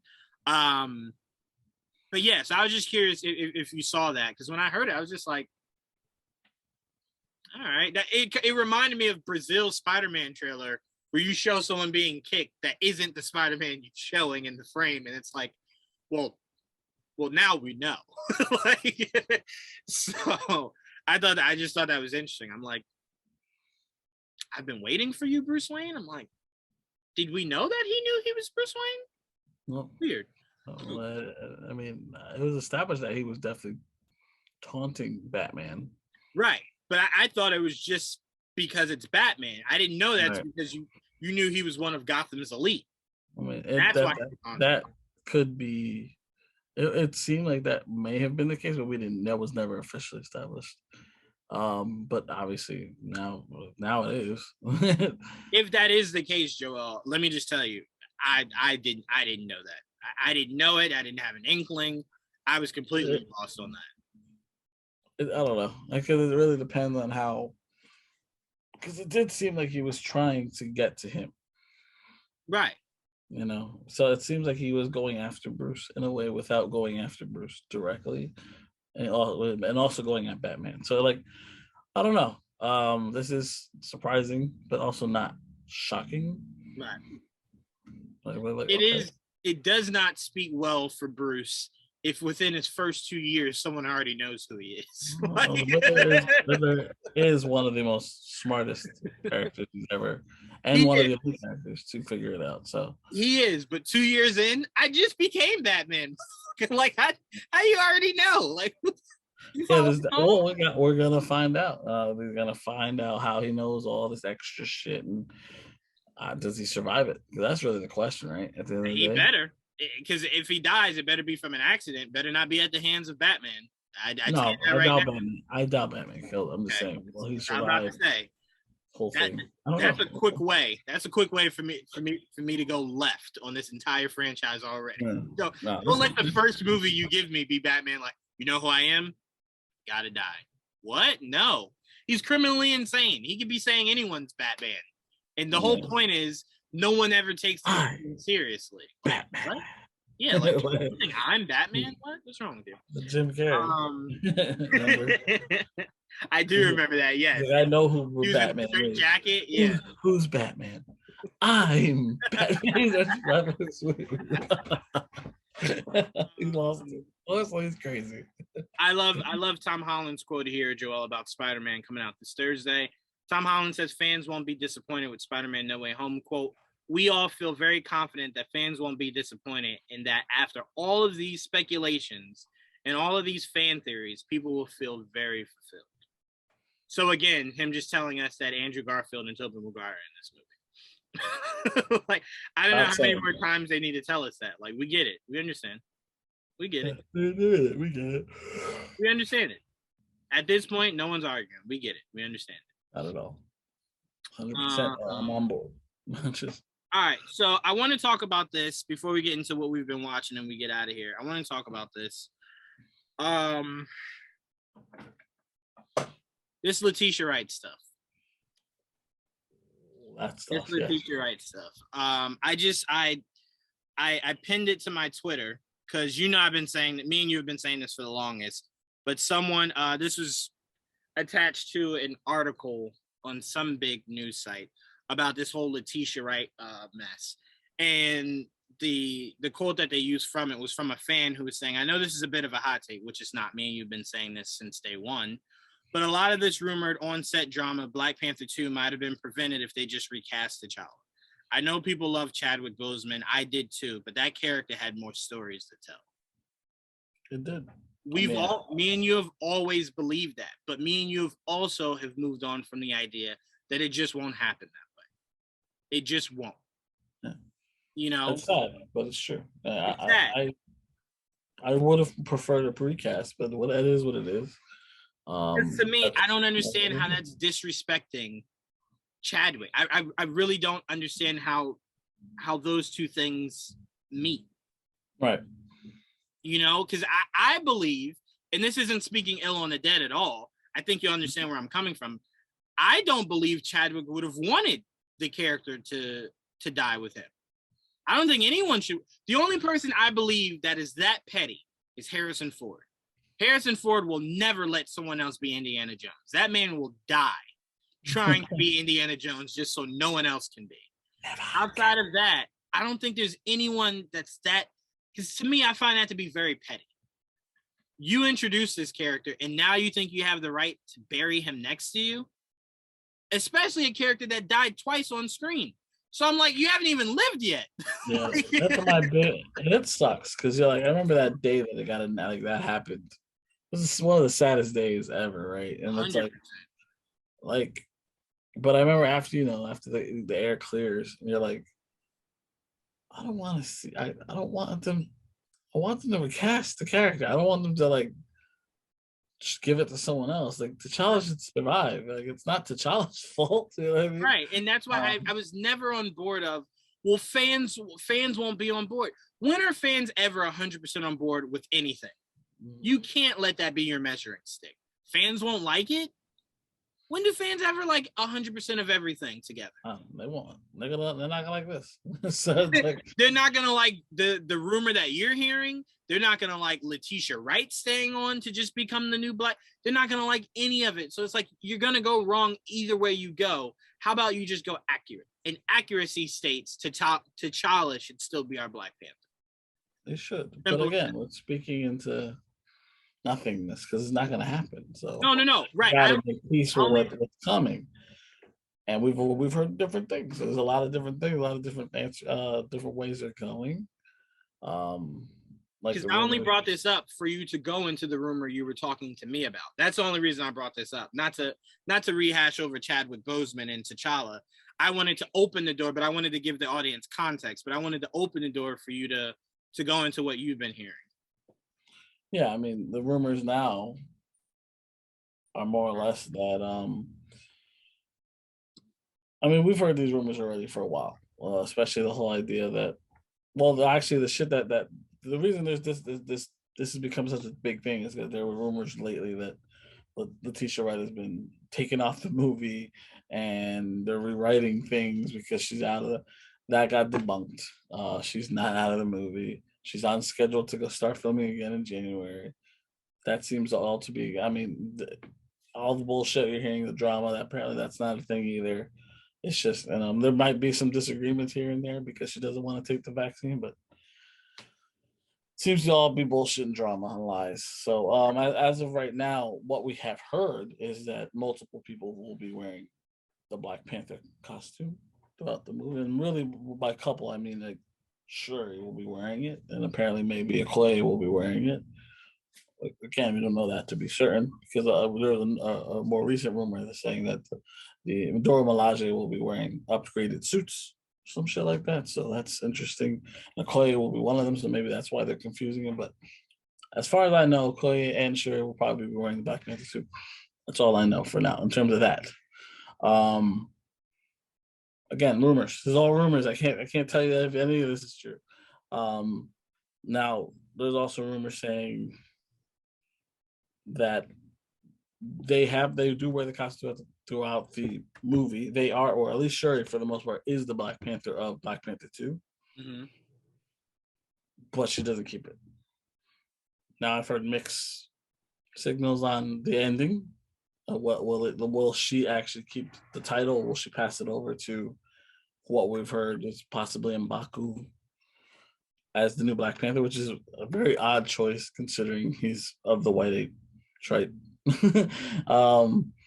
So I don't know. I don't know for real because there's also rumors that he has a child.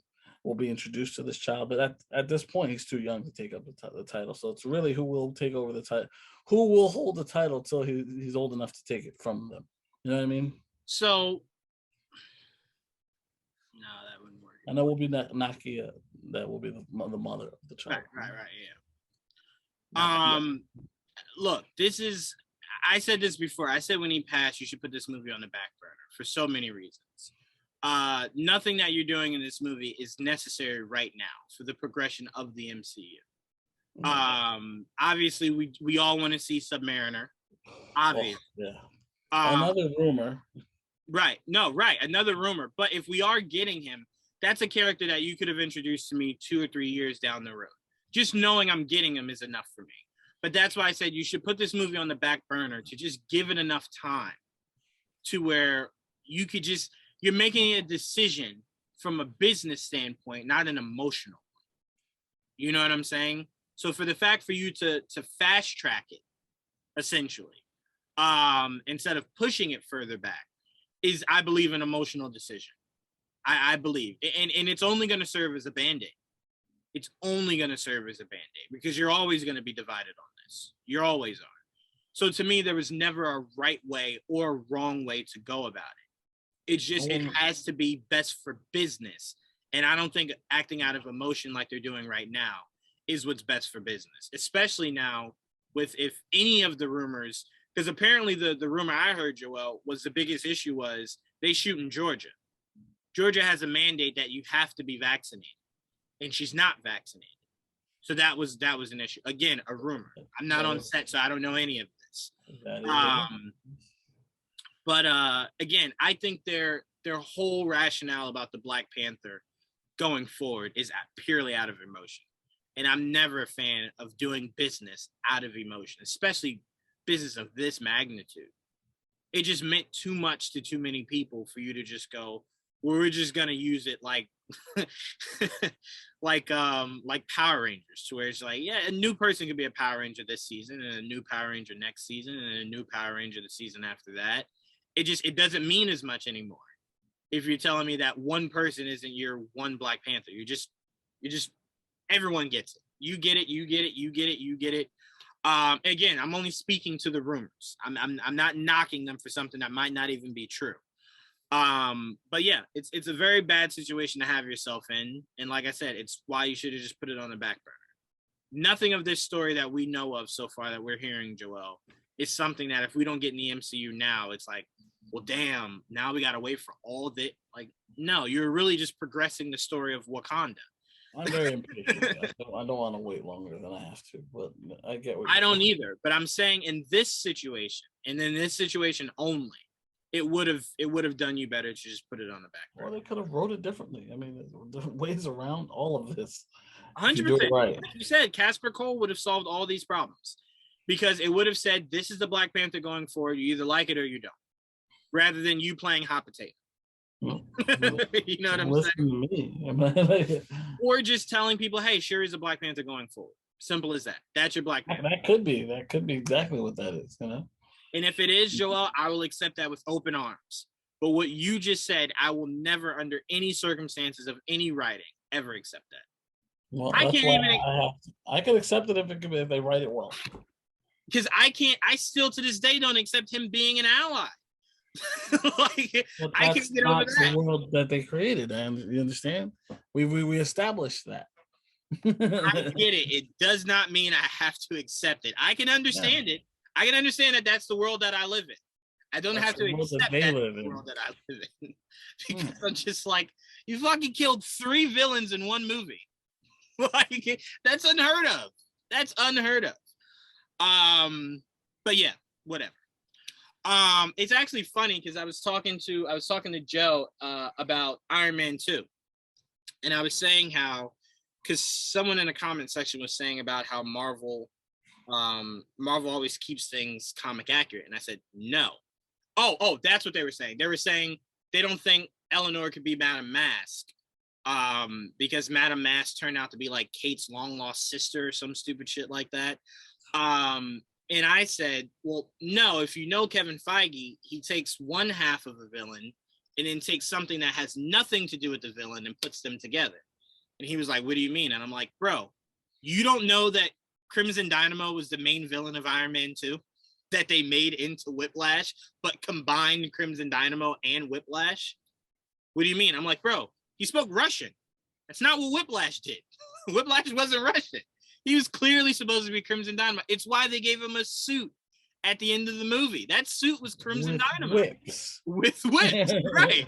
It was Kevin Feige and Jon Favreau's way of saying, at no point do we think either Whiplash or Crimson Dynamo is important enough to be the main villain, so we'll make them one.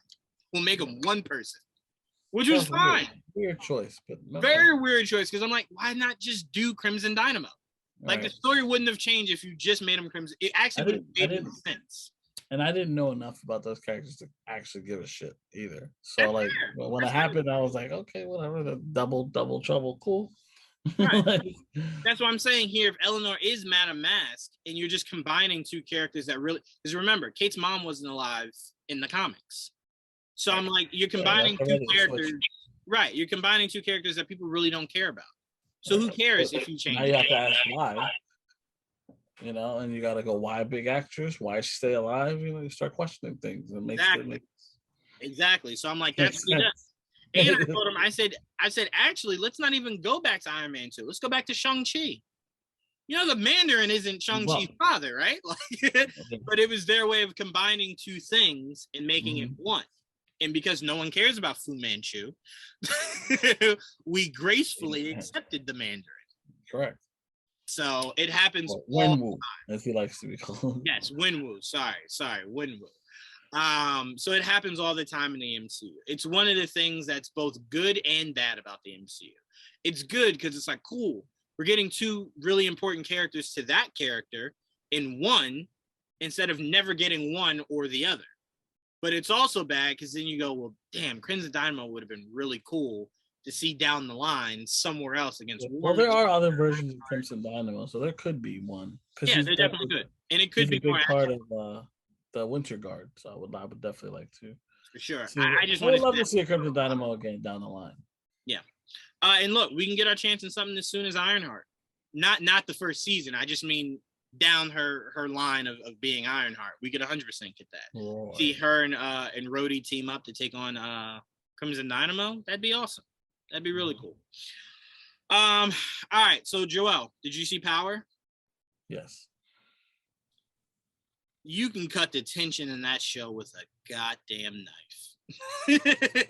That show does a great job of saying, hey, remember how we just created tension and we haven't even solved that? Here's some more.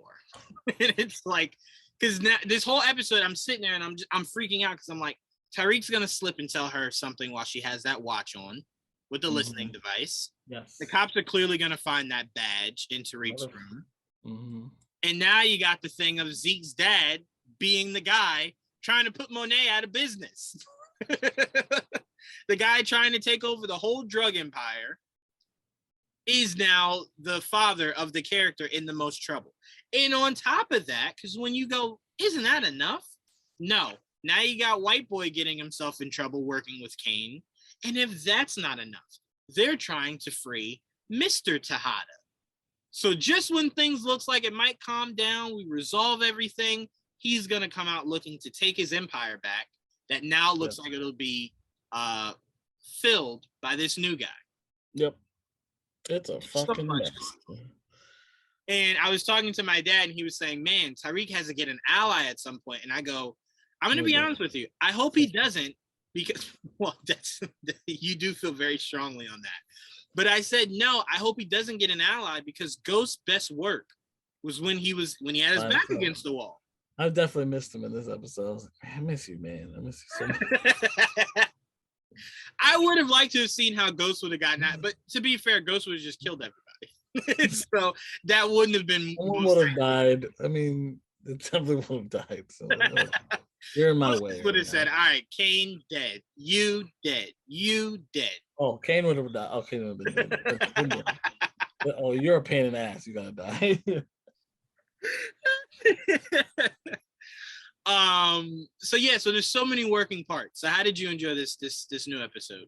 It's a great show, man. It's such a good show. My favorite part is when his grandma was, and who definitely does not deserve to have a cat child at all. Which is why I was so confused when she was getting upset. That means you're an alcoholic. And it's like everything is paid off for you. Why is it that you can't just be a functioning adult and take care of this kid? I don't understand. I don't get it. I like, what happened? Like, I know you lost a lot of shit, but come on. You have a granddaughter for that. She only lost a granddaughter, and her daughter is just in protective custody. Right, she's not dead. Right. Tyreek is the one who literally lost everything. Right. He lost his money. He lost his dad. Again, to his own. All his fault. All his doing. She was absolutely right. Your fault. It's all your fault. Right. All this is because of you. And that is true. That is 100% true. But we're here now. And I don't think they set up Gotta his live through it grandma. now. I'm fucked up. I'm sorry. Yeah, I just want to hear him say I'm sorry. I will forgive him if he just says it. I fucked up.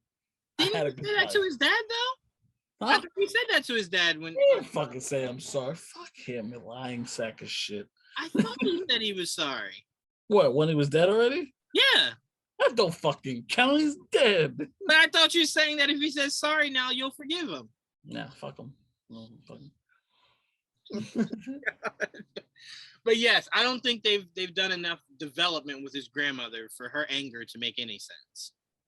None. I get why she's mad because she doesn't want to lose the kid.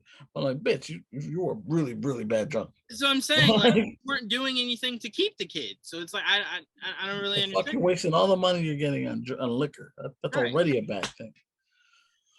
I am looking Terrible. forward to, and I've nothing confirming this, but I kind of feel like this show has to end with his mother coming back. Maybe. I know she has her own show on ABC, and that's why she's not a vocal point of this show anymore.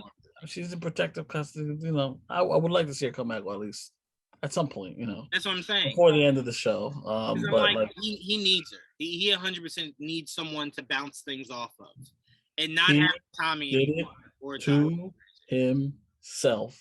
And so I'm very much love seeing him squirm out of all these situations. You deserve everything you've done to yourself. You little shit. Oh my God, you got me dying here. Yeah.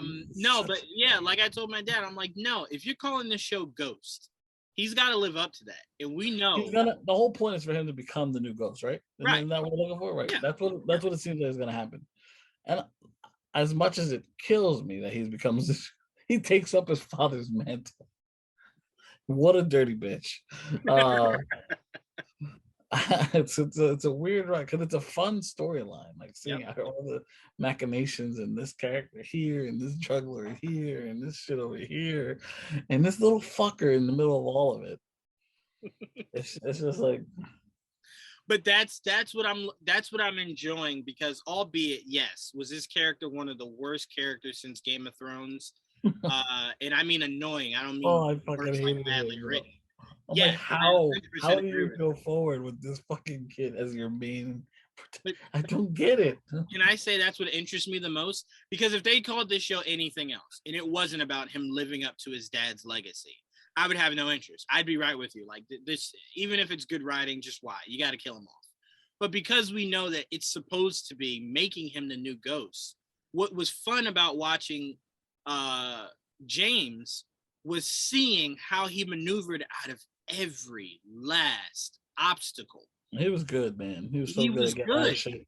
Always getting out. It's just other people always got into it because they wouldn't just leave it alone. Just leave it alone.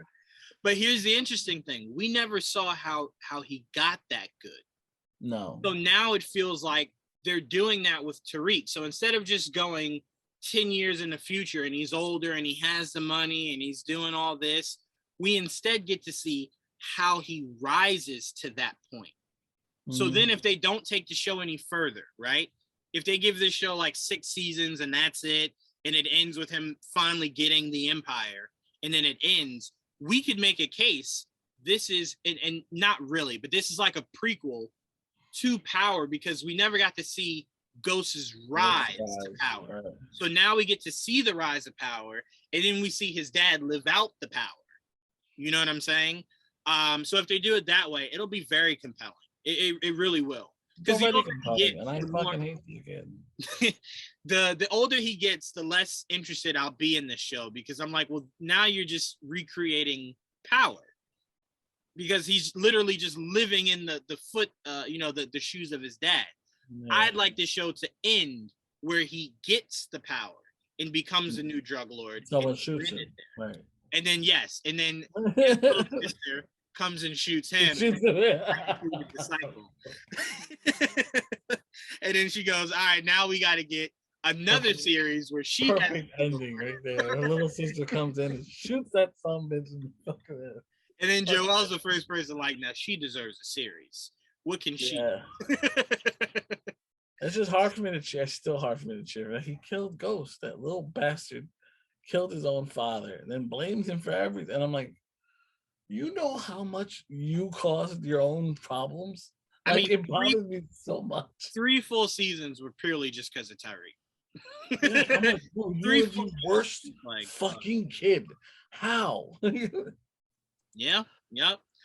But yes, I can't wait, and I love seeing the connections that he's making. I love seeing that it looks like once he gets out of college, he'll have built enough connections to start recreating the same life that his father did. He is a smart little bastard. I'll give him that.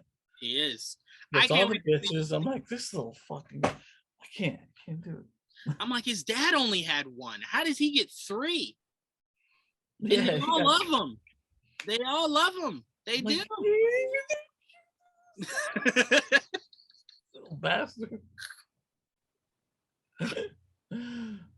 I can't lie to you. I do watch the women that he gets, and I'm just like, right? You shake your head. You're like, how? you killed your dad. At the least, you deserve to be alone. Like, no woman at the least. You can have friends. Yeah. You can even have people you sleep with, but you can't have the happiness of a relationship. Yeah. Which is why I think one of them is gonna be gone. One of them is gonna. I think he's always going to be destined to be somewhat alone, even though he'll have side, of course. But I do believe he's going to have. It's going to be a point where loneliness will follow him, because everything he's stuck in, there's always going to be trouble. So you for know what I him, can see? You know what I could see playing out if they are following the recipe of power, right? Because we see he has his own Tommy and whatnot, so they're following the recipe of it. that motherfucker doesn't die. Yeah. Right. This is what I see happening. The girl he's with now in college, I see her finding out what he does. They break up.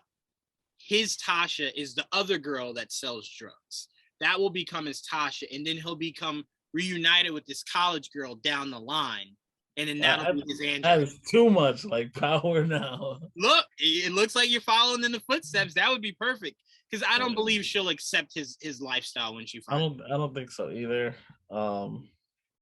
But I could also see her getting herself killed.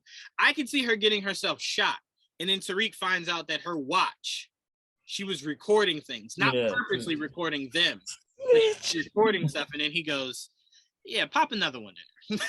Like, pop another one in there, and then shoot the watch, and then let's burn the watch. But yeah, I could see him either ending up with Monet's daughter or Steffi. No way he can be happy with this chick. You can't. It can't be that. It can't be that lucky. Fuck that guy. No way. Yeah, come on. Ghost couldn't even properly have Angela. So I'm like, you think you can get her? No. Look at the Ghost. But she does seem as susceptible as Angela was. I can't tell you how many times Angela said, "Ghost, don't ever call me again." And then he texts her the next day, and she's like, "All right, come over." And it's like, damn, it's that easy? I didn't even apologize. Like, it was like,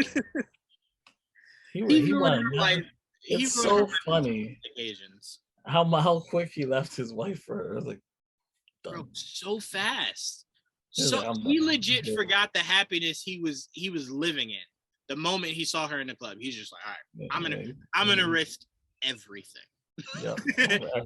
Everything. Like, all of a sudden he's just like, Tommy, I don't want to sell drugs anymore. I'm sorry, what? You know, this isn't a business where you just get out, right? Like, to be fair, it's what he wanted from the beginning. He wanted out. He wanted to go clean. He didn't want to be in the drug game anymore. He wants to just go legit. To be fair, the whole time, that's what he wanted. To be fair, it looked like that's what he wanted his end goal to be. When he met her, he 100% fast tracked it. He was just like, right. Now. Like, remember, the first and second season ends with him saying, Ghost is dead. Right. I'm now James St. Patrick. It's like, wait, I'm sorry, what? Like, what am I supposed to do, James? It's like, I don't know, Tommy. Retire with me. No, it don't work. What can I do? Like, what skill? I've sold drugs and killed people since I was 18. Like, what do you want me to do, Ghost? Like, I didn't go to college. Like, that is your problem, Tommy. Your problem. See, can I say that's the one good thing about Ghost? He is a horrible human being, but I swear on everything that's holy, I took his side every time. Like, every time. It was hard to argue against his point. I was like, he's right. He's not doing the right things, but he's right. Yeah, I was right there with him, lock and step. Like, yeah, fuck Tommy. It's like, wait, hold on, is Tommy? don't have Tommy here. I'm I like, love Tommy for being a psycho. That motherfucker was psychotic. bro, and his show comes February. I can't wait. I saw the I trailer. can't miss wait. Tommy. I cannot wait, man. That was a really good trailer. I'm like, yeah, this is gonna be cool. This is gonna be really cool. I can't wait. All right, let's move on to Dexter before we start to get out of here. Do you see Dexter? Yes, sir. Can I just say, what an episode. If there is one person that can always see 3 moves ahead, but not clearly see 3 steps ahead, it's Dexter. I've never seen someone more right and wrong at the same time. He goes, how does she know? It's that podcast bitch. And it's like, no, but to be fair, there's some things she put in her head that are leaning there. But no, it was Harrison. It was Harrison. If Harrison had not told that to her daughter, she wouldn't have had the other piece to the puzzle to complete. Right. Once she said that, she was just like, lying sack of shit. I do want to know what she Googled, though. Like, she Googled and then printed out the picture, and it's like, well, if it was that easy, like, it was obituary. That's all it was an obituary. It was his name. Right, but she typed in, but she didn't have. Did she know the name Dexter? I don't think he said the name Dexter. Yeah, he did. He said whatever. And Dexter. What's the name? Deb, right? No. Deb. Oh, he did. You're right. He did. Yeah. He did. And he's like, oh, their sister and brother. And on the little son, Harrison. And she's like, that's right. Harrison was the connective dot that she got. Yeah. You heard it. She's like, that's too coincidental. Yeah. She's like, Harrison. Hold on. I know a Harrison that just showed up to my fuck out of nowhere. And I also know that he's not the same. He might not be who he says he is. Right. That's just. She's like, I gotta look up this dude, Dexter Morgan. It was that simple. She looked it up. And also, I do want to say this: shows have to work their way out of this because it irritates me in writing. If I lived another life, right, and I'm now a completely new person, who I am now should be all that matters. Clearly, I left that life for a reason. I didn't bring it to you. I didn't bring none of my drama or any any craziness here. I haven't bothered you. I've been, everything's been truthful except that. Yeah, except for I used to be, but yeah, I used to be that person. And then she's like, well, I don't really know you. And it's like, well, you do. My legal name is this. I'm Jim. Like, everything is legal about who I am now. I don't understand why that matters. My was there's a reason there's a was. Now, it'd be different if she's breaking up with him because she found out that Dexter Morgan is a murderer. Then I would say, yeah, I get you. But as of right now, all you know is that a guy was trying to escape his demons and became someone else. And he's been a stand-up individual. Right. She doesn't know that he's the Bay Harbor Bishop. Exactly. Nobody does. Nobody. That's still a secret. Which is why I can't wait till the moment, which, by the way, Harrison, this kid, you can't even compare this kid to Dexter. The amount of aggression he's taking out, Dexter was reserved with it. He wasn't public with it. School shooting, wrestling match. Dexter was just never so just blatant about it. Yeah. He doesn't know how to control it right now. He has no direction. That's the problem. Which is why I'm like, the longer Dexter waits to just bring him in on it. He has to tell him. And it sucks because it's like, he wants to keep it from him, but I'm like, bro. That's going to be his downfall. That's going to be his downfall the longer you hide it. You know what I'm saying? And so now you have a way to keep him quiet because now you can just say, hey, I'm really good at forensics and I can prove to you that Harrison stabbed himself and stabbed that kid. I can prove it all. He just snapped. That's why I'm like, that's why she fucking called him. She's like, I don't need Jim, whatever. I need Dexter. I was like, oh, yes, you do. And can I just say the scene the scene of the episode is when he's following that guy in the podcaster, and then he leaps into action because he's about to kill her. Yeah, he was so gonna kill her. Hey. And he saves her life and he's like, I should kill her. He was thinking about it. He's like, I need to get rid of her. Is what he really wants to do. He could have literally killed 2 birds with 1 stone. Exactly. Let him kill her. You then turn him in.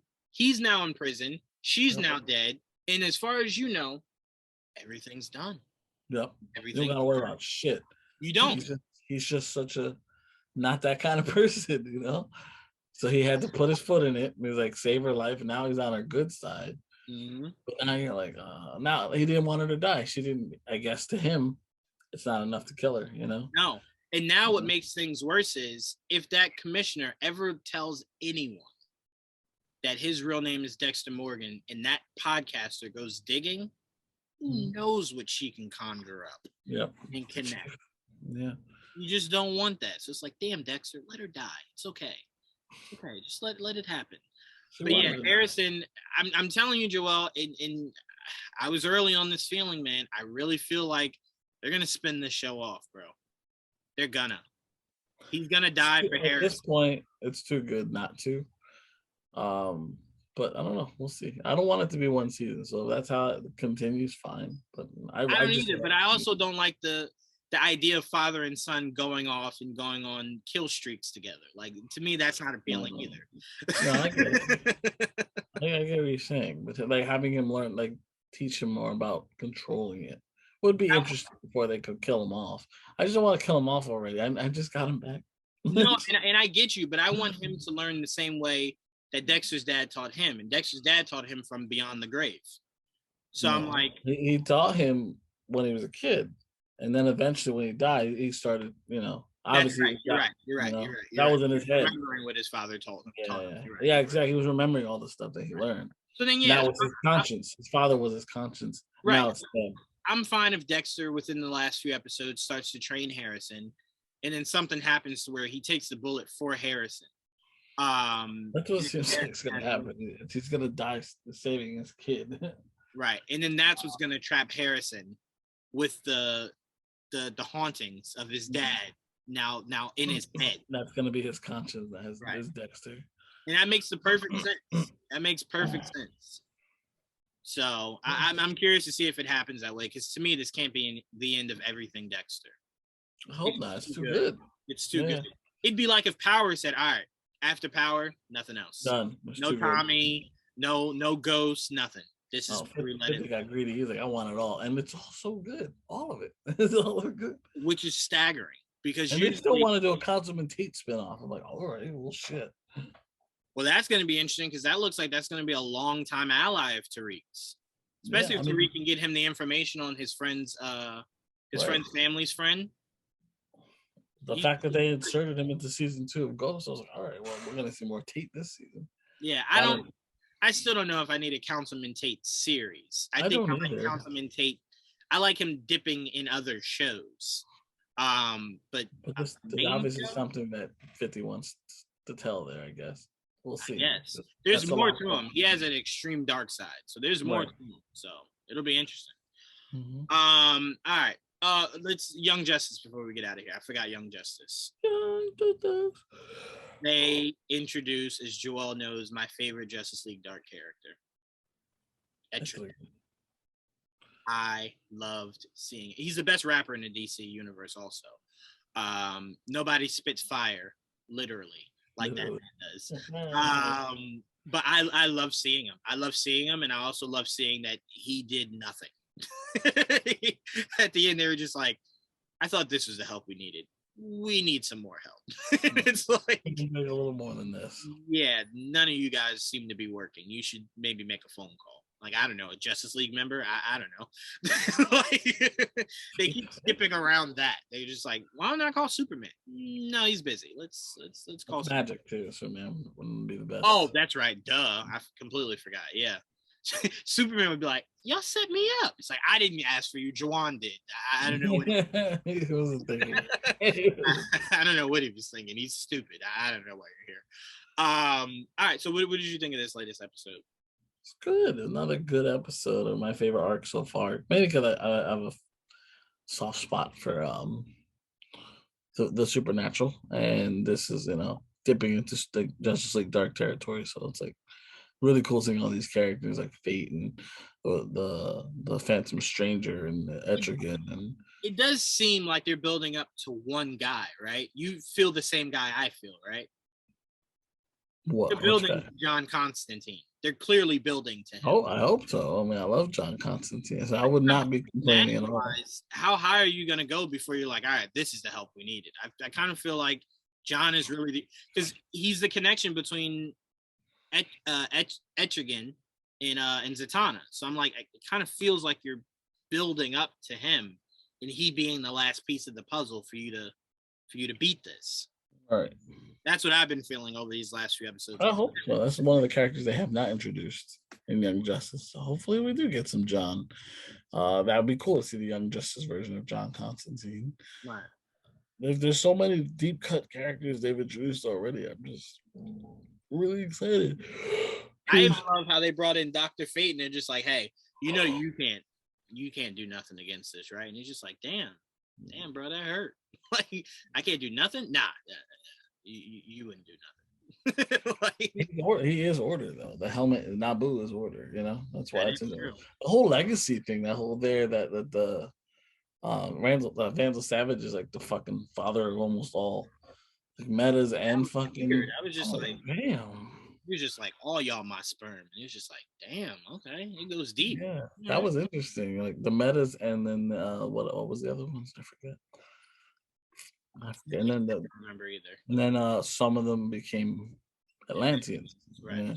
After it fell. You're like, oh shit. So that's did you picture Aquaman for school had to do a family tree? And he was just like, I never knew who the top of the family tree was. And then Savage is outside the window like me. It's just like you. Yeah. You're all my seed. You're welcome. You're all right. Especially you're like, oh, if you're a metahuman, you're mine. If you're the Atlantean, that's mine too. It's me too. Is there a corner of this world that's not you? Some of the magic's not me. Most of the humans. It's the humans too. That's the big guy. But me, I'm everybody else. Yeah, that's right. That's what it was. The Homo Magi, which is the magic character. And then there's the metas. That's what it was. Jesus. Homo Magi. I laughed the entire time hearing that. Just like, there's just no better names, just Magi. Like, I'm like, who's the Magi if they're Homo Magi's? Right. All the Magi's. Like, bring homos in there. But yeah, they're building up to some really cool stuff. I did want to ask you, when did Zatanna's dad stop being Dr. Fate? He didn't. So that's who's under the helmet right now. Okay. Because he had black hair, and to see it all gray was just like, oh, he got old. You know, I thought he didn't age. I think that happened in the first season, right, of Young Justice. If that happened in the first season, it's been what, 10 years, more than 10 years, and he was already in his 40s or whatever. Oh damn! I thought he was younger than that. Okay, I thought he was in his 30s because Zatanna was so young. So I'm like, oh, he's in his 30s. Then you just went 10 years. I'm like, 40, and you look like that? I mean, who knows? It must be stressful. You must be stressing. Not even Bruce Wayne has that stress. Kent was old. Now Giovanni is old. To me, it's setting up for Khalid to eventually take over his fate. Oh, 100%. But I thought Kent took over when he was old. I didn't think he became old. I thought he did it when he was older. He became old. No, he was normal. Oh, okay. I thought he was like in his 50s or 60s when he took over. We only see him old is because, he's Kent Nelson from the JSA. Most of the JSA members are old. Because okay, I got you. I'm like, when I saw him, I'm like, I thought he took over when he was old. No, he was normal. So the helmet doesn't preserve life, so you could still die of old age? I don't know, because it seems like Kent was alive for a long time. Yeah, for like thousands of years. So I'm like, I don't know about thousands of years, because not thousands. On the helmet in like the 40s or 30s or whatever the fuck. 40s, 30s. That's when the JSA. Oh, hundreds of years. Yeah. Is it not 1,000? No, it's hundreds. It's like he was, I think, over 100 years old. Yeah. But eventually his body started to. He says it too, and then the episode is that your body can't sustain the magic needed for what. Right. So Giovanni may have to either give up the helmet. I wonder if it's as soon as he does he die?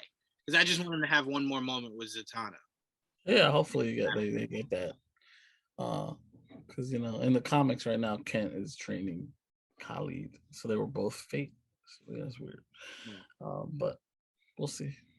Because I mean, as soon as they said his name, I was like, oh shit. No, they're definitely gonna go there. That's fucking cool. That's awesome. That would be really cool though. So last thing I wanted to tell you, because this just popped in my head. So remember we were talking about Star Wars Eclipse and we were trying to figure out the timeline and everything. So I thought about this. I was listening to Star Wars Theory, and I was speaking on this before, but he was saying he thinks this could end. The game ends in is like at least 50 to 100 years before Phantom Menace. So this ends with the eradication of the Jedi Order, and Yoda has to rebuild it. And this is the timeline with the Jedi Order. There's like a dark period of the Jedi Order, and then Yoda rebuilds it back up to what we see in Phantom Menace. Because you only see Jedi in that trailer, so there's no Sith. So I assume it's Jedi's fighting for territories, or not Jedi's, but people with lightsabers fighting for territories. I think it was the way the High Republic was explained is that it was like the Wild West almost. Right, exactly. But with Jedi. Which is crazy because Yoda is in a temple, so that means there is a structure. There is some structure, yes. Right. There's like But a they are exactly, they're the law. That's what it is. They're like the the law. outlaws, and then there are the outlaws. And then there are outlaws. So that's why I thought it was very interesting in this trailer that there were no red lightsabers. So it's staying true to what the High Republic is, which is just the wild, wild west of Jedi. Just like, no, I want this land, but I have a blue lightsaber. Don't get confused, though. I'll kill you. It's like, oh, I didn't know that. Okay. So it seems like by the end of this game, whether it's 50 years from now, Yoda is able to start to establish order to where Jedi means one thing only. And then in comes the Sith, which unbalances things. Rather than all the Jedi unbalancing the Force. Because the Force right now is just like, I don't know what I'm doing. I got good people murdering and bad people saving. Like, I don't know what this is. I need balance. Balance is good, bad, rather than just it all means one thing. So I thought that was interesting. So I just wanted to throw that in there. But yeah, I'm excited. This is a big week. I'm calling this the Spider Week. So our topics for Figure It Out tomorrow will all be Spider-Man related. And then obviously Wednesday we'll talk Hawkeye. Thursday, me and you will be watching Spider-Man in a packed theater. Packed. It'll be super. I just looked at the seats today to see if my dad could find anywhere, and I was just like, damn, only the handicap seats are available. Just look it in. Yeah. I'm like, there's still spots. Bring a walker and you'll get in there. But all right, so hopefully the next time we do this episode, guys, we can be talking about a Knicks winning streak. At this point, for our sanity. We can only hope, because we're getting into this next. Yeah, tomorrow's not gonna be easy. Yeah, they're going into a crazy stretch because remember Christmas they play Atlanta in New York. Yeah. The way they're playing now, Trae Young's going to be bowing again and telling the crowd to shush and all that craziness. So we need to fix something. Hopefully they figure something out. God. And I can tell you what, Joel, I will risk losing every game except for Christmas. We can't lose that Christmas game. We just cannot lose that Christmas. I can't. I can't stomach Trae Young. I can't. I just can't do it. Yeah, I can't either. So he's slowly becoming this age's Reggie Miller. Easily. And I still hate Reggie Miller every time I look at him. When he does TNT, I'm just like, yeah, we got him tomorrow. See you. He's gonna be It's gonna be the worst. I almost said the words, I'd rather Chris Webber. That's how much I hate Reggie Miller. I almost said I like Chris Webber, so I wouldn't complain. I swear he puts me to sleep. I have to mute it. I have to mute it and watch something else while I'm watching the Knicks game, just so I don't have to hear it. But all right, so hopefully we win this game so the TNT crew isn't talking trash about the Knicks all night. If they don't talk trash about it, they just don't talk about the Knicks. Because the last time we won, I swear to God, they didn't even say anything about us. No, when they won, they were talking more so about the Lakers. Yeah, the Lakers losing and not the Knicks winning. So I'm like, whatever. The point is they just don't care about us. It's fine. It's fine. I think the only thing Shaq was saying was that Julius had to stop crying about foul calls. That was it.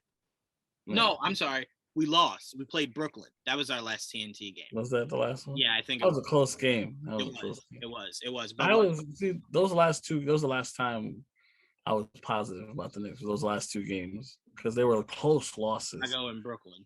Yeah, and I'm like, we could have took both those games. Bullshit. And then now we've just went like it was been hell from there. It's like we've never been able to recover since those 2 losses. Fucking Knicks. I'm getting a headache. Goodness gracious, I hate the Knicks. All right. So hopefully we have better things to talk about. Because if not, I swear the next time we talk, I will be trying to figure out financially what trades we can do. Let's do it. I promise you, Joel. If we don't have a winning streak by next Monday, I will be calculating. I will be getting out my calculator. This is gonna get traded soon. That's all. That's for sure. Goodness gracious. Oh man. So we should start hearing some more names. I'm just waiting for Luka's name to come up. That's all I'm waiting for. That's all I'm waiting for. When I go, look, Julius Randle is from Dallas. Don't you want your hometown hero? Take him. I'll take Luka. Don't even worry about it. And you can keep Kristaps. Keep them both. Keep Kristaps with Julius. Enjoy that. Shit. You want a first round pick too? You can have that. Just give me Luka. Give me Luka and don't gut my team. They're not gonna give us Luka ever. So guarantee you the Knicks win a championship within 3 years. Guarantee you with Luka Doncic. Guarantee you. Well, yeah, we're not gonna get Luka Doncic. We're not, of course not. We're never that lucky. If we were, we would have had LeBron in that summer if we were that lucky. We had LeBron and then team LeBron up with Carmelo, and we would have won all the championships. Yeah. But alas. Goodness gracious. All right, guys. Yeah, so stay tuned for the next episode, but make sure you guys stay tuned for Figure It Out. Make sure you stay tuned for Marvel Cinematic Review.